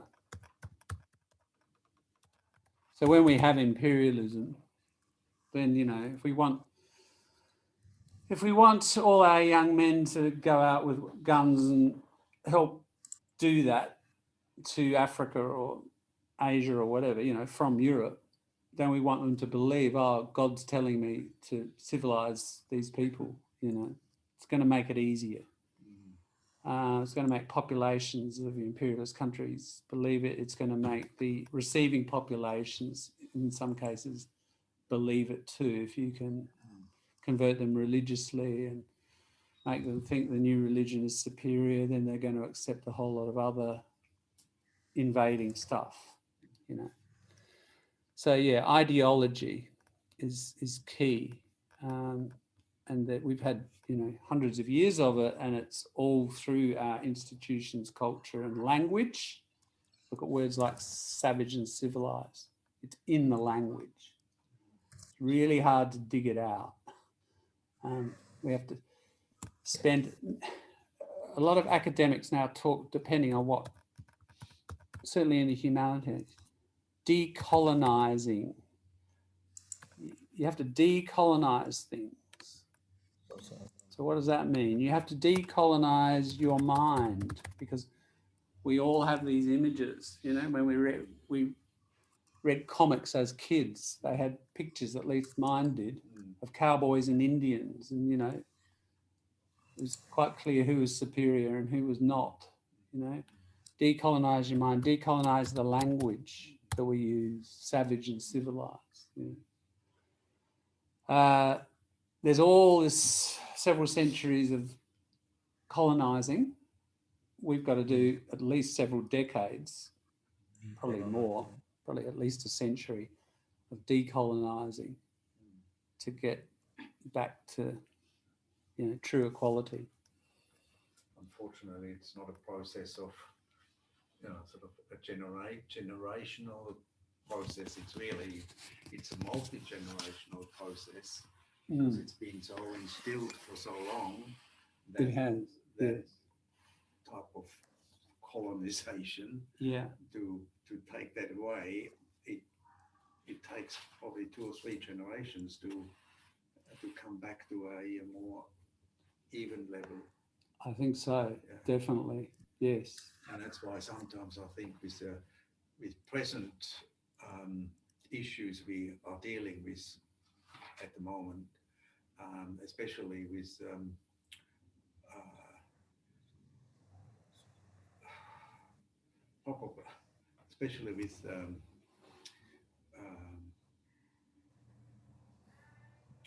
women's problems at the moment.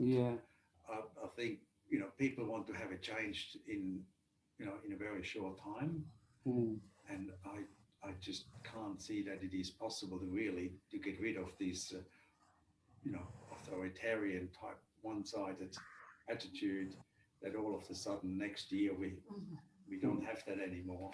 I think to eliminate that way of thinking, it needs also time to reprogram people. I don't know. Yeah, I look, the word I was thinking as I was typing that, decolonizing, isn't quite adequate a word, does it? Because it doesn't capture the gender problem, the male-female issue, and perhaps other, you know, genders or whatever.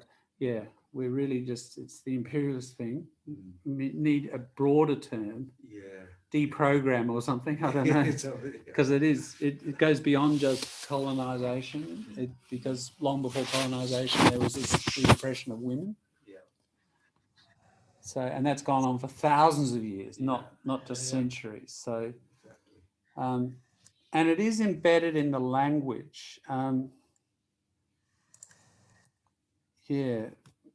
the break we'll do a little exercise to look at how it's in language. There's an interesting thing on it, a web tool that we often use in class that we can use. Just maybe we'll kick off with that after the break. How are we going for time? Yeah.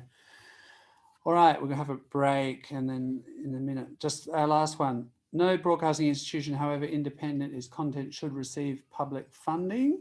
So no broadcasting, no media should get public money. Thoughts on that one? Get rid of the ABC. Get rid of the ABC, that's right. Yeah. Who says that kind of thing, Heinz? Oh, to be socialists.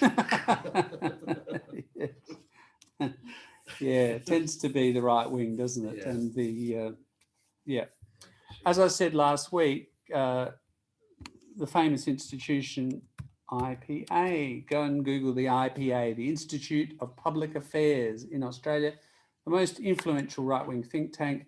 And about 10 years ago, they put out a wish list of 70 things they wanted. And they were trying to pressure the Liberal government to adopt these as policy. And pretty much top of the list is privatise the ABC. Yeah, and then a few months later, they had a lot of success and stimulated a lot of debate. They said, why not make it a round number? We'll think of 100 things. So they put another 30. So you can get a list of 100 things that the IPA want to do. And as I said last week, they are a think tank, which is a group that usually large companies pay quite a lot of money to produce material that fits what those companies want. So, for example, fossil fuel companies, the clearest example, fossil fuel companies will get think tanks to put out a lot of research saying climate change isn't really happening, or it's a lot less than we think, or the bushfires have always been with us, or et cetera, et cetera. Just to give you a clear example, but they comment on lots of things. It's worthwhile. Go and have a look. Type in IPA wish list. You'll get an interesting list. Given that we're looking at the left and the right, look at the most famous and influential right-wing institution in this country. This is this country. You can find think tanks. It's an interesting. Another interesting exercise is write think tank by country, and you'll get a list of think tanks in your native country all around the world. You can go and look at your native country, and it will list the main, influential think tanks. It is an interesting exercise, and there are dozens in the United States. Of course, that's where it all started. But to look at that list, this is a good extension exercise of exactly what we've been doing tonight. By looking at that wish list, that's what this very influential right-wing institution want. Have a good look at that list over a huge range of different topics: environmental, feminist issues, trade unions, broadcasting, etc. And just think, why is that on the list? Why is that right-wing? Think your way through some of those things. And you will see, because it was done 10 years ago and we've had Liberals in since, some of those things have become reality. Certainly not all, but the Liberals are kind of enacting out a lot of that stuff. So it's a very powerful institution. And as critical thinkers, we need to know what these institutions are, these sort of, we call it shadowy, they're not obvious, they're not out front. But what they do is they produce this material, and then they have a very systematic way of sending it out to journalists, academics, community organisations, etc., of spreading it at all sorts of levels in all very diverse outlets. That's the whole point. They are designed to influence public life and public debate. So as critical thinkers, we need to know the sort of actors behind the scenes. Yeah. All right. Okay. So I hope by working our way through that, you're getting the sense of the left-right thing. We'll look at. Well, let's have a quick break. Maybe just a 5-minute one, because we're heading towards 8 o'clock. Yeah. So let's have a 5-minute break, and then we'll come back. I'll just show you this little thing with language. Because language is incredibly important in thinking, isn't it? It shapes how we think. If we use one word rather than another, we tend to think within the frame of those words. It tends to frame our thinking. So getting sensitive to language, and especially in another language, you'd be more familiar with this in your native language, but noticing it in second language is often a bit trickier.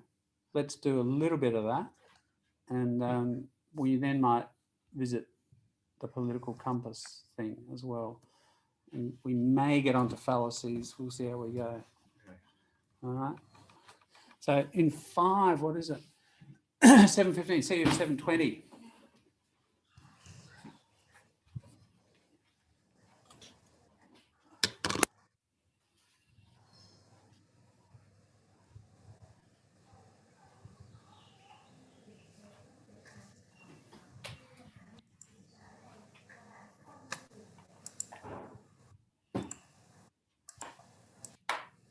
How's work, Keiko? Still Yeah, getting busy? better. Getting better again. Yes, India's, that's India's good. back on the Back on the track, deck, isn't it? Yeah.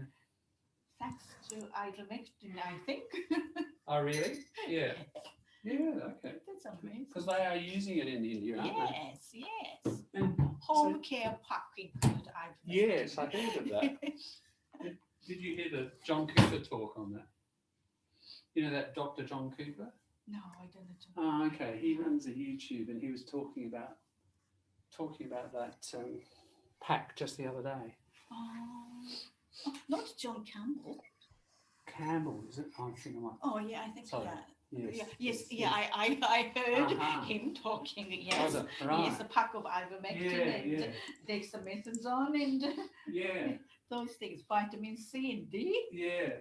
I mean, I get the vitamin D. Are you? But you doing exercise outside? Yeah. No, I mean, I get it. I mean, I understand the vitamin right. D, but the ivermectin, do you think it works? No, well. Certainly not that vet grade ivermectin. Yeah. Pure one. Yeah. Some suggest antiviral property. Yeah. But I don't know. I just noticed some. There was that one a while back, 3 months ago or so, that study that was pulled, wasn't it, from, I think it might have even been published in Nature, and then they discovered it was fraudulent. There was all this data that was made up. But that wasn't the only study, but the whole ivermectin thing suffered a big blow, didn't it, as a result of that? Australian government? No, it's their health doesn't recommend. No. That's clearly Doesn't recommend it. Yes. Yeah, and the federal government too. Oh, okay. They definitely got a position on it. And I noticed, even just a few days ago, there was a letter in Nature, the periodical Nature, by a number of researchers saying that it was really problematic that people were supporting its use. But isn't it depends how you use it? Is it? Dose and how long? Right. Yeah. I think in India they use only 4 days, and I can't remember the dose. If you use for a prolonged period, some side effects is worse than expected benefit. So when is the optimum time to use it? When you first get affected, or as a prophylactic? Not prophylactic. No, it's not the other one. What is that? The one. I can't remember. Not ivermectin. There is something. Japanese people like it. Yeah. Oh, you got some? No, unfortunately, no. That's bad. Thank you.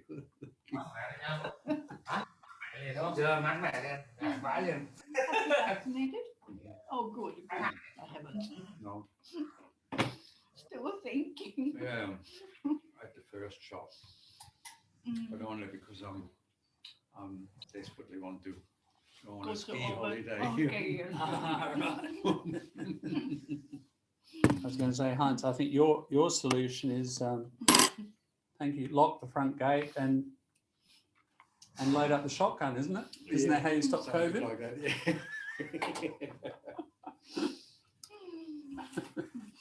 I brought you something if you're interested. Swiss review, okay. Yeah, we get that out every 3 months, 2-3 months, we get one. Right. And it's about all sorts of things, Oh, about, you know, culture, about the political, about like environment, families. But interestingly, in English. Yes. Yes, you do. Well, otherwise they would have to send it in 4 different languages. Yeah, true. Yeah. So you speak German, English, and French? Yes. And something else? Oh, only the Swiss dialect. Where are you from, sorry? Switzerland. And a bit of Italian, I assume. Yeah, a little that? bit. Yeah, a little bit. You know, like. Thank you. Unfortunately, going to school at my age, learning languages was not really encouraged too much. It's more like, you never go anywhere but Switzerland. So why would you go anywhere else? Whereas now, like with us, the first language, our dialect is our home language. That's how we speak to each other. But then from probably year 2 onwards, you learn German. And then that carries you until about year 6. And then you learn French.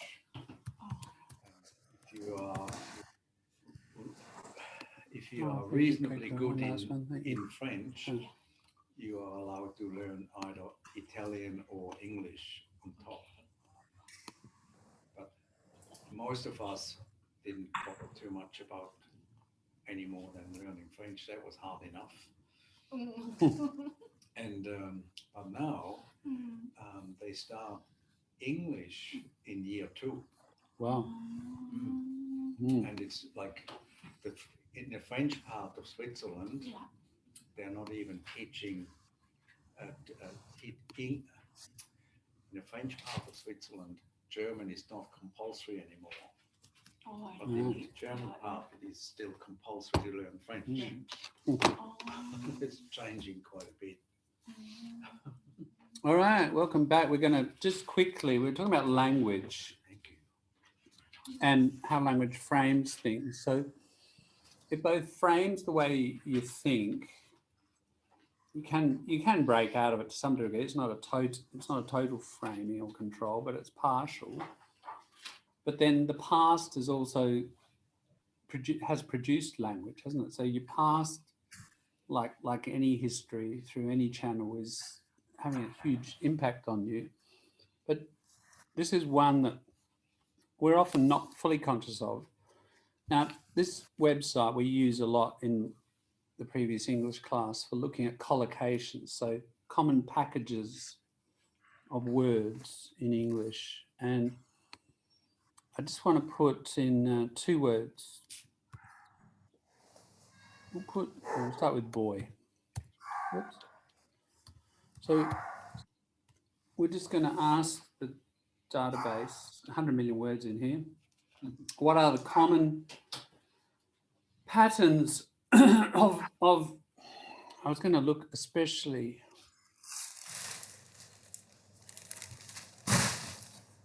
at adjectives. So these are the common, and the commonest we can see the long green line: little boy, naughty boy, black boy, bad boy, poor boy, rude boy, small boy, wee boy. Wee boy doesn't mean a little boy that wheezes a lot. Wee means small. Wee bit. Just a wee. It's the northern people, Yorkshire, Scotland. They say, a wee boy, a wee lass, little boy, little girl. You want a bit of wine. Oh, would you like a wine? Oh, just a wee bit. Doesn't mean you want wee in your wine glass. Depends on how many glasses. Yeah. So you say just a little wee. Yeah, that's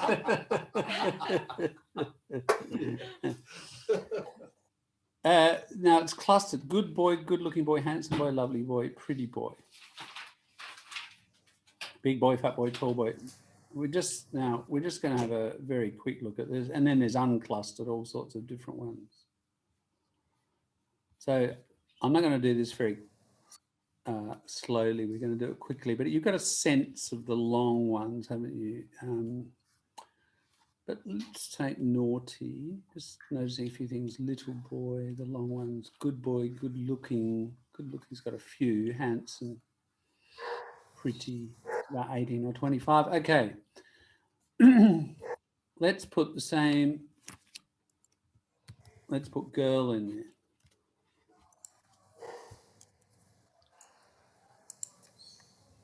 And we'll go down to the adjectives.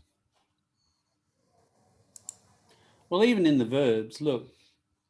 Marry a girl, pick up a girl, rape. Wow.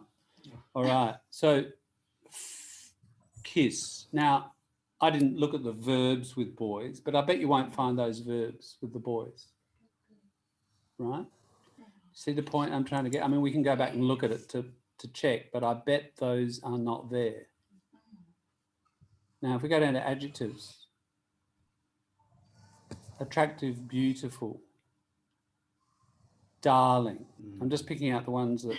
Now, good looking was there for boys. I think it was 18, it's 13 there, but both of those are adding up to not quite 200, but like 180, aren't they? And there was 18, I think, for boys about good lookingness. So it's about 10 times more. Lovely, pretty. There's another one. Look, pretty. So not 10 times, 20 times more. There's much more focus on appearance of women, of girls in the language. Now, naughty girl's about the same. I thought it might be a bit more for the boy. Bad girl, etc. Wee girl. And then we get various cultures and ethnicities and so on. I mean, we could do, we could do a careful breakdown of that. We might notice other differences, but the clear one and the one that I expected was this thing about, appearance. Lots more words, aren't there? About even lovely, you could say, is about. So nice. Yeah, pretty. So add up all the ones that are about positive appearance and compare it to positive appearance boys, and it's very skewed. So even in the language, in other words, that's just around us, kind of invisibly, there's this bias. That's the point I want to make. And we could do it with, we could put words of cultures in there. We could put white, black, Asian, so on. And I think we'd see differences. So this stuff's just surrounding us all the time, and it's there unconsciously, and it's unconsciously shaping our thinking and our perception, no matter which group we belong to. We fall into these frames. And there are linguists who look at this sort of stuff and how, language is framing thinking. So as critical thinkers, we've got to, one of the things is how do we, a collocation, redress the balance. Redress is a useful word. So when we have an imbalance and we want to correct it, we redress. It's the verb that we use. Oops, I'll just put it in the new word list. Can you see that there? With a balance, we redress a or the balance. We try to recorrect it. There's an imbalance. So not an unbalance, but an imbalance. Actually, sorry, I'll correct myself here. We redress the imbalance. So there's an imbalance in language. You've got to redress that now. As Heinz, you said, it'll take 3 generations. I reckon it might take even more to get that out of the language. And every book you open has got that kind of imbalance in it. And all classical literature has got it, and all the old films has got it. So how long will it take before we get that gone? it's a big project, big collective project. Appears to be of late or last number of years that let's say our academics are trying to bring in a gender neutral sort of language. Exactly, yeah, and that's a key word, isn't it? Gender neutral, yeah, exactly. Trying to redress that and use equal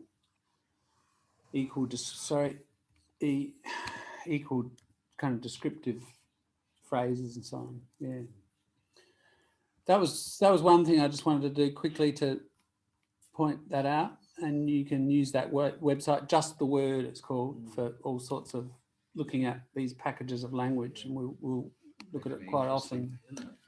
Yeah. The other one, these questions came from Political Compass, which I will just go to quickly because the Zoomers you were talking about, and I think importantly you were talking about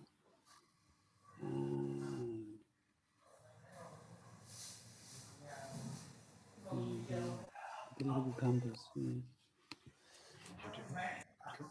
Did you do the Political Compass? Oh, yes, I did. The Political Compass. I'll just find. So you can see down the left side. We can see. We'll look at the last Australian election. Oh, you were very left. Yeah. Which side did you do? So with the Political Compass, we get this. We get this sort of thing. So look, we get a left and a right, but we also get, so we've been talking about left and right, but there is, as I mentioned to the Zoomers, there's this vertical axis. You can see it there. Look, authoritarian, libertarian. So from the word liberty and from the word authority. So you can be on the left, like you see Greens here, but you know, there's this other party that's more about authority. Some policies are the same, but they want more central power. And it's interesting, look where most Australian parties are. They're in this right axis and they're authoritarian. So notice Labor Party there. Now, Labor Party, you know, things are always changing in societies. Labor Party would have started about where the Greens are. The Labor Party started in the 1890s out of shearers' strikes and the big failure of the shearers' strikes. And so the working class said, well, that didn't work. What are we going to do? Okay, we're going to have a national parliament soon, 1901, when Australia formed its nation. Let's get a Labor Party started. And this wasn't just in Australia, like generally around the world. Late 19th century is when Labor parties form. In Europe, they tend to be called socialist parties. And they have all done that. They have all drifted to the right and upwards. Yeah. And then the Conservatives always started up there, probably about here, and they've gone further upwards and further to the right. And we can see a little cluster there. Liberals are not far away from One Nation and National Party. Yeah, so that axis, that idea of the vertical axis is worth keeping in mind as well. It can sometimes distinguish, you know, one left winger from another left winger or one right winger from another right winger, about how centrally powerful do they want their government. For example, China has come up a few times in discussion. Yeah. Where would we put China, do you think, in the just above Qatar? Dear old Bob. Yeah. If you know Bob Qatar, go and look him up. And what you must do, if you look up Bob Qatar, don't just look him up on text, look him up on YouTube, because it's his whole manner and the way he speaks that makes Bob Qatar Bob Qatar. Yeah, it would be somewhere there, wouldn't it? It's on the left. I mean, it would have started Mao would have been initially during the 30s somewhere here, North Korea. and it's sort of moved that way. And it's incorporated capitalism to some degree, so it's a very interesting and strange mixture, the whole China thing. But yeah, it's probably around there, but it's certainly authoritarian. Whereas a lot of Australian socialists or communists would want they'd be left like original Mao, but they would want a lot of democracy in their system. So they'd be sort of somewhere down here, I would think. You know, the far left in Australia, the socialist and communist parties of Australia would be in this territory, most of them, not all. Yeah. So, you know, you can see they'd be very different from each other.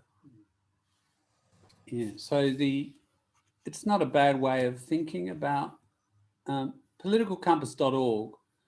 It's quite a famous website. It's where I got those questions. You can do the test. Often, if you want to find out where you are on that compass. When I was teaching in TAFE, everybody used to have a go. You can see there, it's just multiple choice. There's about 6 pages of it. And at the end of it, they'll put a little dot, and that's where, you know, that's where it thinks you are, and you can agree or disagree. Now, I did mention that the ABC, sorry, I'll just go one step. That's the test. I just want to look down the left-hand side because there's some other useful. It's a very slow internet today. Sorry.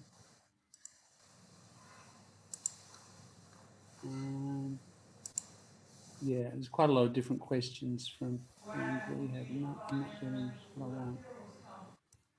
I'll just go to their main page.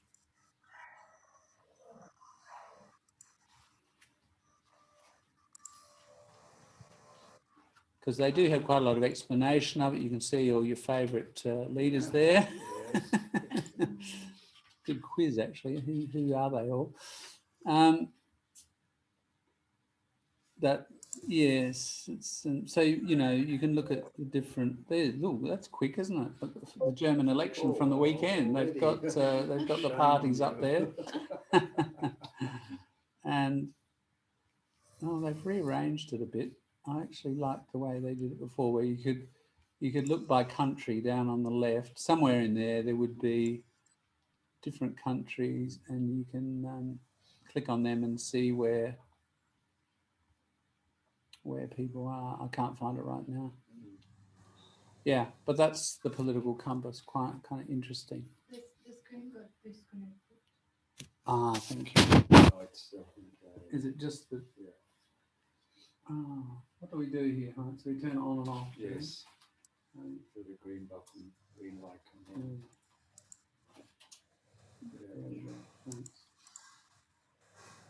Yeah.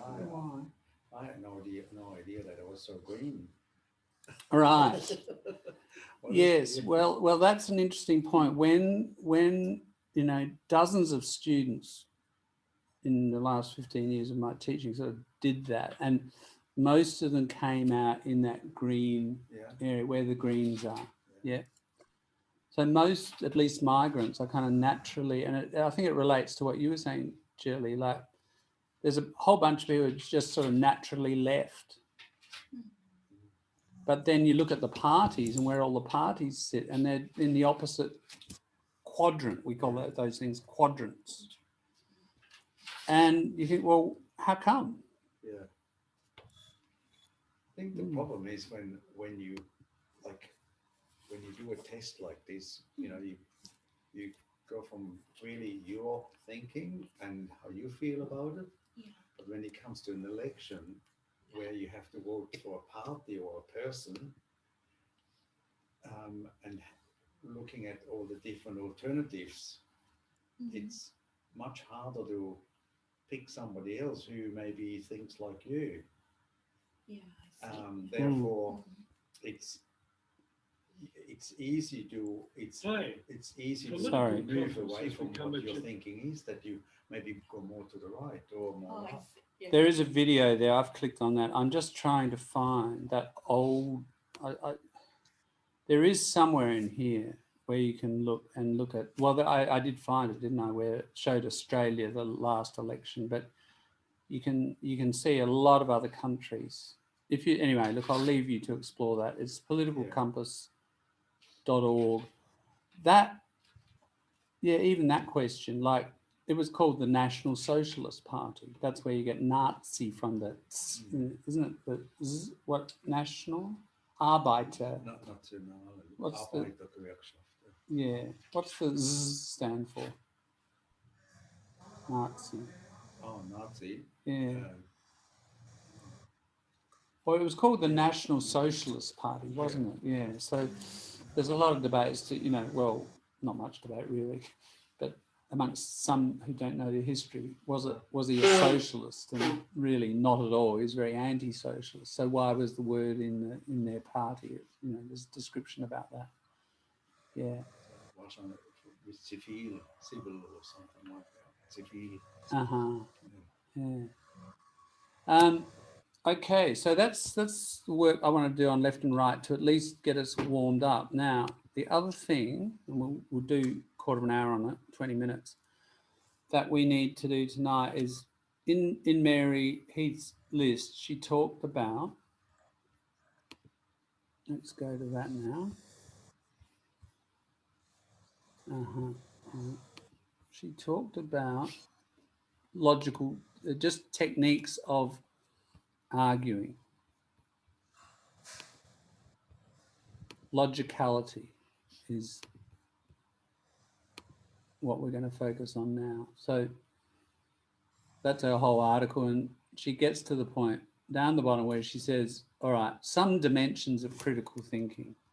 So a lot of it's sort of autobiographical initially about her own life, but then she talks about this. And again, why isn't that getting any bigger? Oh, that's better. All right. So she says she's talked about the broad character of critical thinking. She now wants to offer some specific strategies I find useful in examining my own thinking and that of other people. It's not an exhaustive list. Collocation. Exhaustive list means a list that contains everything. It's completely exhausted, completely finishes all possibilities. But it's an attempt to generate tools which might be of use in undertaking critical thinking. And for the rest of the session, we'll just look at this. We'll look at the others in the next couple of weeks. But we've already looked at that one, silences. We've talked about that a bit already. And we've talked about flows of power really as well. But logicality. If the claim being made takes the form of an argument, we can ask whether the argument is logical. Is the argument based on sound? Sound meaning not sound like what you hear. Sound here means when you hit something and it sounds hollow. Oh, that's not sound. Sound is like it's solid. Sound, it's a Germanic word, isn't it? When you say Gesundheit. Yeah, Sund is like healthy, strong. Yeah. Do the premises support the conclusion? Now, the premises are, see the word pre here. They are the things at the beginning. Pre is the early, isn't it? The beginning or before. The things we start the argument with. So we've got our first bits of evidence and then we join them together. So those things are the premises, the assumptions in your argument, the data. It says to take as true or as a fact without actual proof. Yes, that's right. The premise is your starting point. Yes. Now, we do have to, as critical thinkers, we don't just accept it, do we? We, as we say, we subject the premises to questioning. Yeah. Is that in fact true? Yes. But do the premises support the conclusion? if these criteria cannot be met, then in the case of a factual claim, there's no reason for us to be persuaded by the conclusion. So we're looking at the logical form of the argument. We also, as you're pointing out, Heinz, we need to be examining the premises, looking at the logical form. Sometimes the premises aren't obvious and they're hidden. We need to expose the premises. We'll be looking more at that later, what we call a hidden premise, and how to kind of unearth a hidden premise. I'll give you a couple of examples of those later, not tonight, but yeah, often they're often hidden. They're often hidden in our culture. Just we assume a whole lot of things. So it can be an assumption or an opinion which needs to be questioned. That's right. It needs to be unpacked. Yes. Yeah. You need to kind of unpack it and expose what is really being said. Yeah. Now, one way of practicing being logical is to look at arguments and practices that are not logical. It's like a lot of, whether we learn to play music or learn to play sport, sometimes one of the best things we can do is look at bad practice and what makes it bad. And then if we understand that, we try not to do that, we'll probably improve. All right, so we're identifying weak spots or negativities in the argument.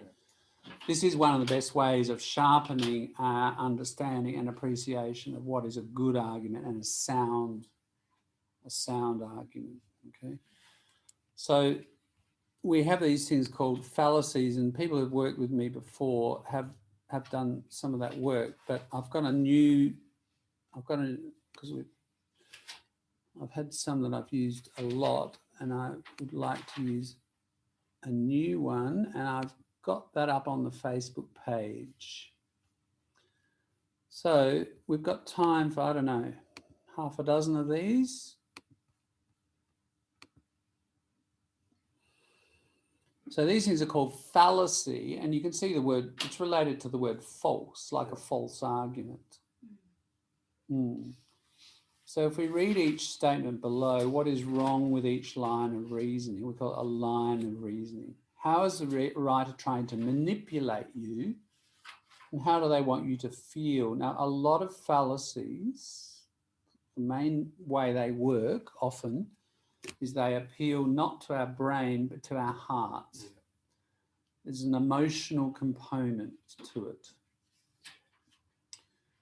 So let's just we'll warm up by looking at the first couple and seeing what might be. Look, I guess an easy place to start is they're all problematic. So there's no good ones here. All right, just to make it easier, get your head in the right frame of mind. So as everyone knows, leaders are born, not made. So look at that second question in particular. How is the writer trying to manipulate or make, how do they want you to feel? If you like, what emotional trick might they be using?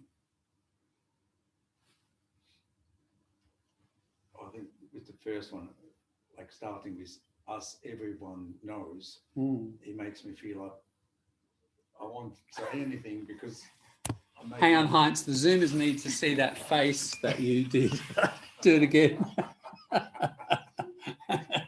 How does it make you feel? Yeah.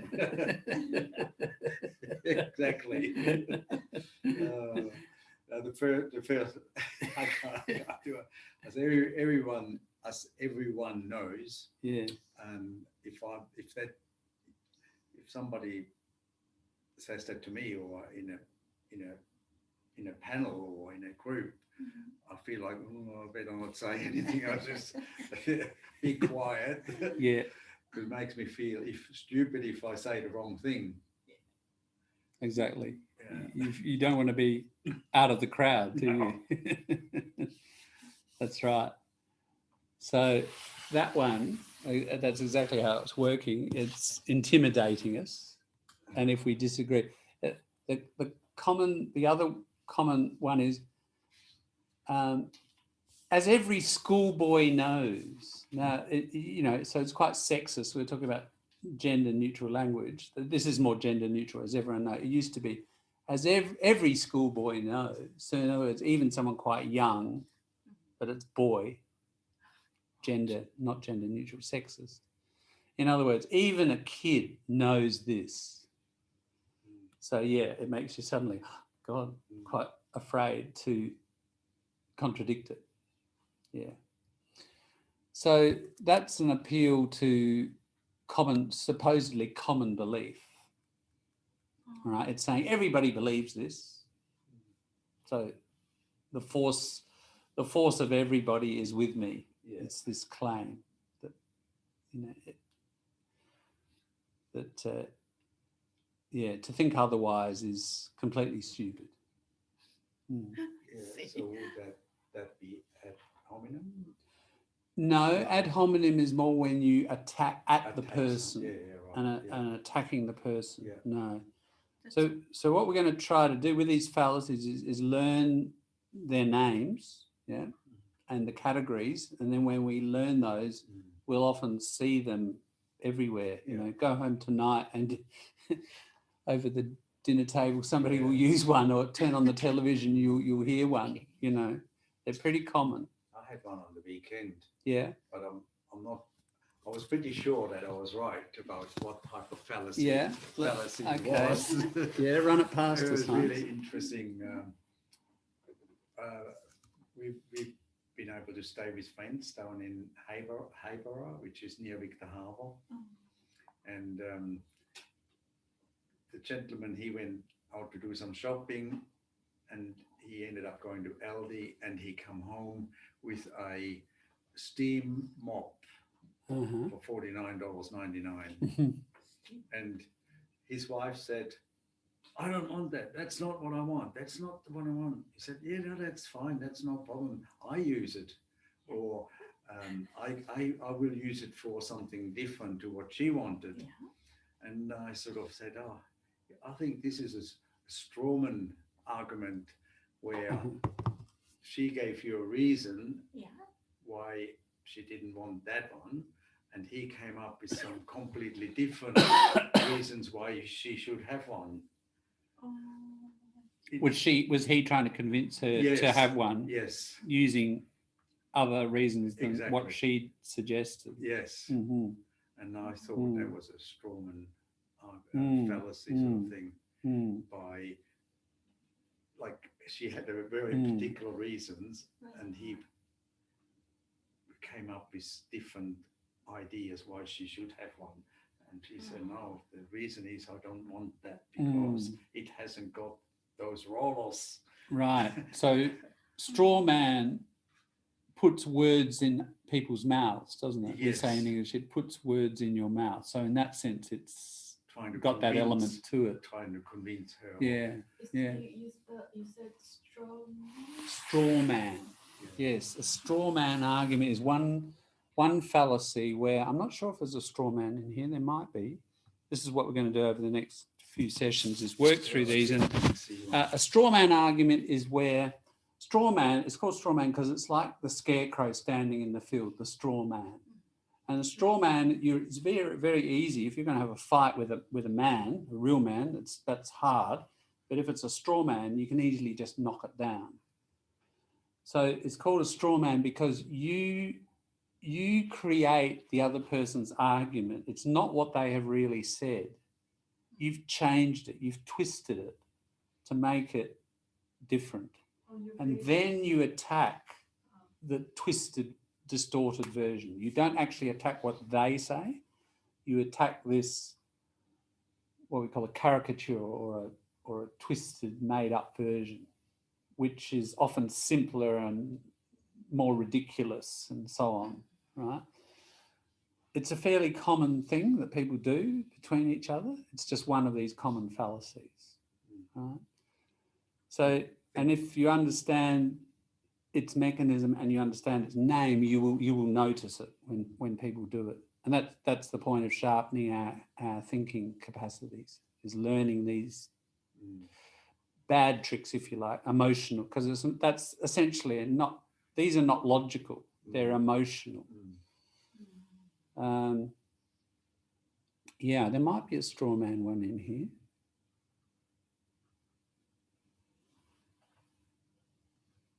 No, actually, I don't know if there is. I'm not sure if there is. Yeah. Yeah. What about, we'll just do a couple of, we've got 5 minutes. We'll just do a couple of easy ones, like number 3. Either we raise taxes or there should be a "the" in there, I think, or the Social Security Fund will go bankrupt. That's a false dichotomy. That's exactly what it is, Coco, thank you. And now, the term is that complicating. False dichotomy, or easier we can say false dilemma, means the same thing. Can you explain to everybody what a false dilemma or a false dichotomy is, Coco? When there are more than 2 choices, but you are given only 2 and ignore the 3rd or 4th choice. So in that case, either raise the tax or Social Security Fund. But there could be more way to prevent bankruptcy. Bankruptcy, yeah. For example, you can cut down military cost. That's right. Yeah, that's right. That's another one, isn't it? Yeah, so not only 2 solutions. Exactly. Well put. Is that clear? So die, you can see at the beginning of both those words is die. Die means 2, doesn't it? Carbon dioxide. And yeah, so in other words, of creating a complex, there's a complex situation, as Keiko said, and there might be many possible choices or alternatives or consequences, but you paint it as just a black and white. It's either this or this. One of the famous ones was in the Iraq War, when after the Twin Towers collapsed and then George Bush invaded Iraq, and he said, either you are for us or you are against us.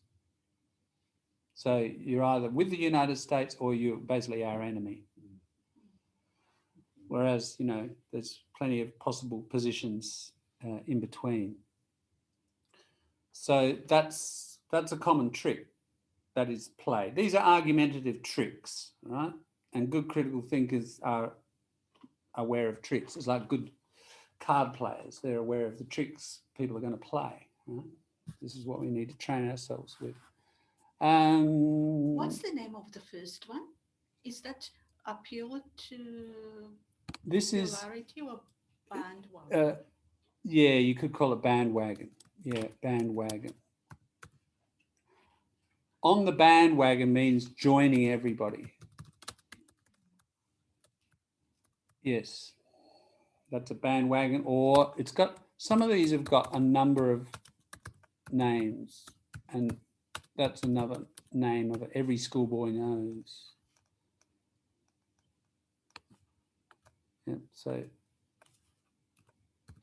yeah, it is good to know the names for these, because it's like anything, once you've got a name for it, you can think about it more easily.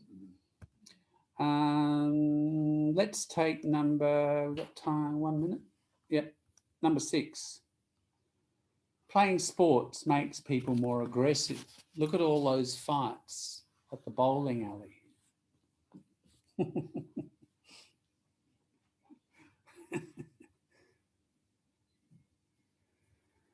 What's going on there? Now, you don't necessarily have to name it or know the name, you know, not at this stage. We haven't you know, played around with knowing the names, but what's the problem with it? Even if you've just got a feeling like, yeah, I can see I can feel the problem there. It's an overgeneralization. Yes. It's only talking bowling, but the person who wants to expand it to sports generally. That's all generalizing. Yes. And really the first step should be playing bowls makes people more aggressive. Like that in itself would still be a mistake. Yeah, sure. But that's the first level of generalization. But as you say, Keiko, they've even stepped up to the next level again, like all sports. Because down the road, all the drunk guys get in fights over the bowls. Yeah. Yeah. Now we can call it it is an overgeneralization. So we're generalizing too much from just one thing, aren't we? Now, the other term we use is this.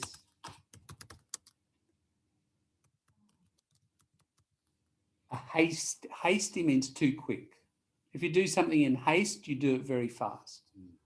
Hasty suggests too quick, excessively fast. So you've had one experience and you generalize. So you walk outside, you see a daffodil, oh, it's springtime. You see one flower, oh, spring.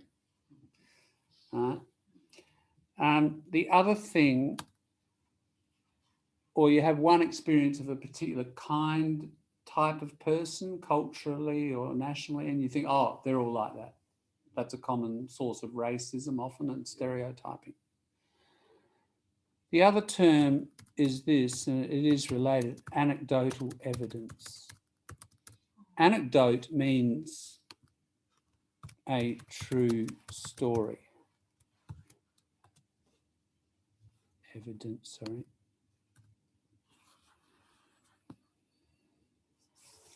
So sure, you don't need one of the, any proper COVID medical mask to stop COVID.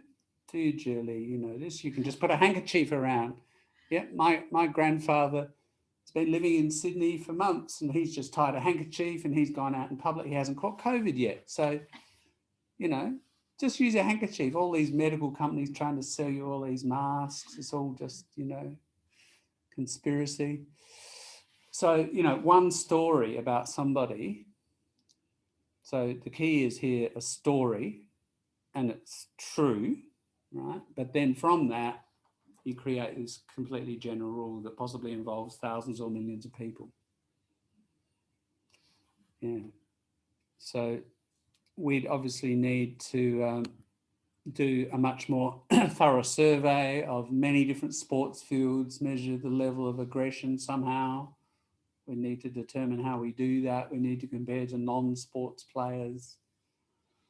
Even then, if we did that, we've still got another problem, which is, has the sport caused the aggression, or do more aggressive people play sport?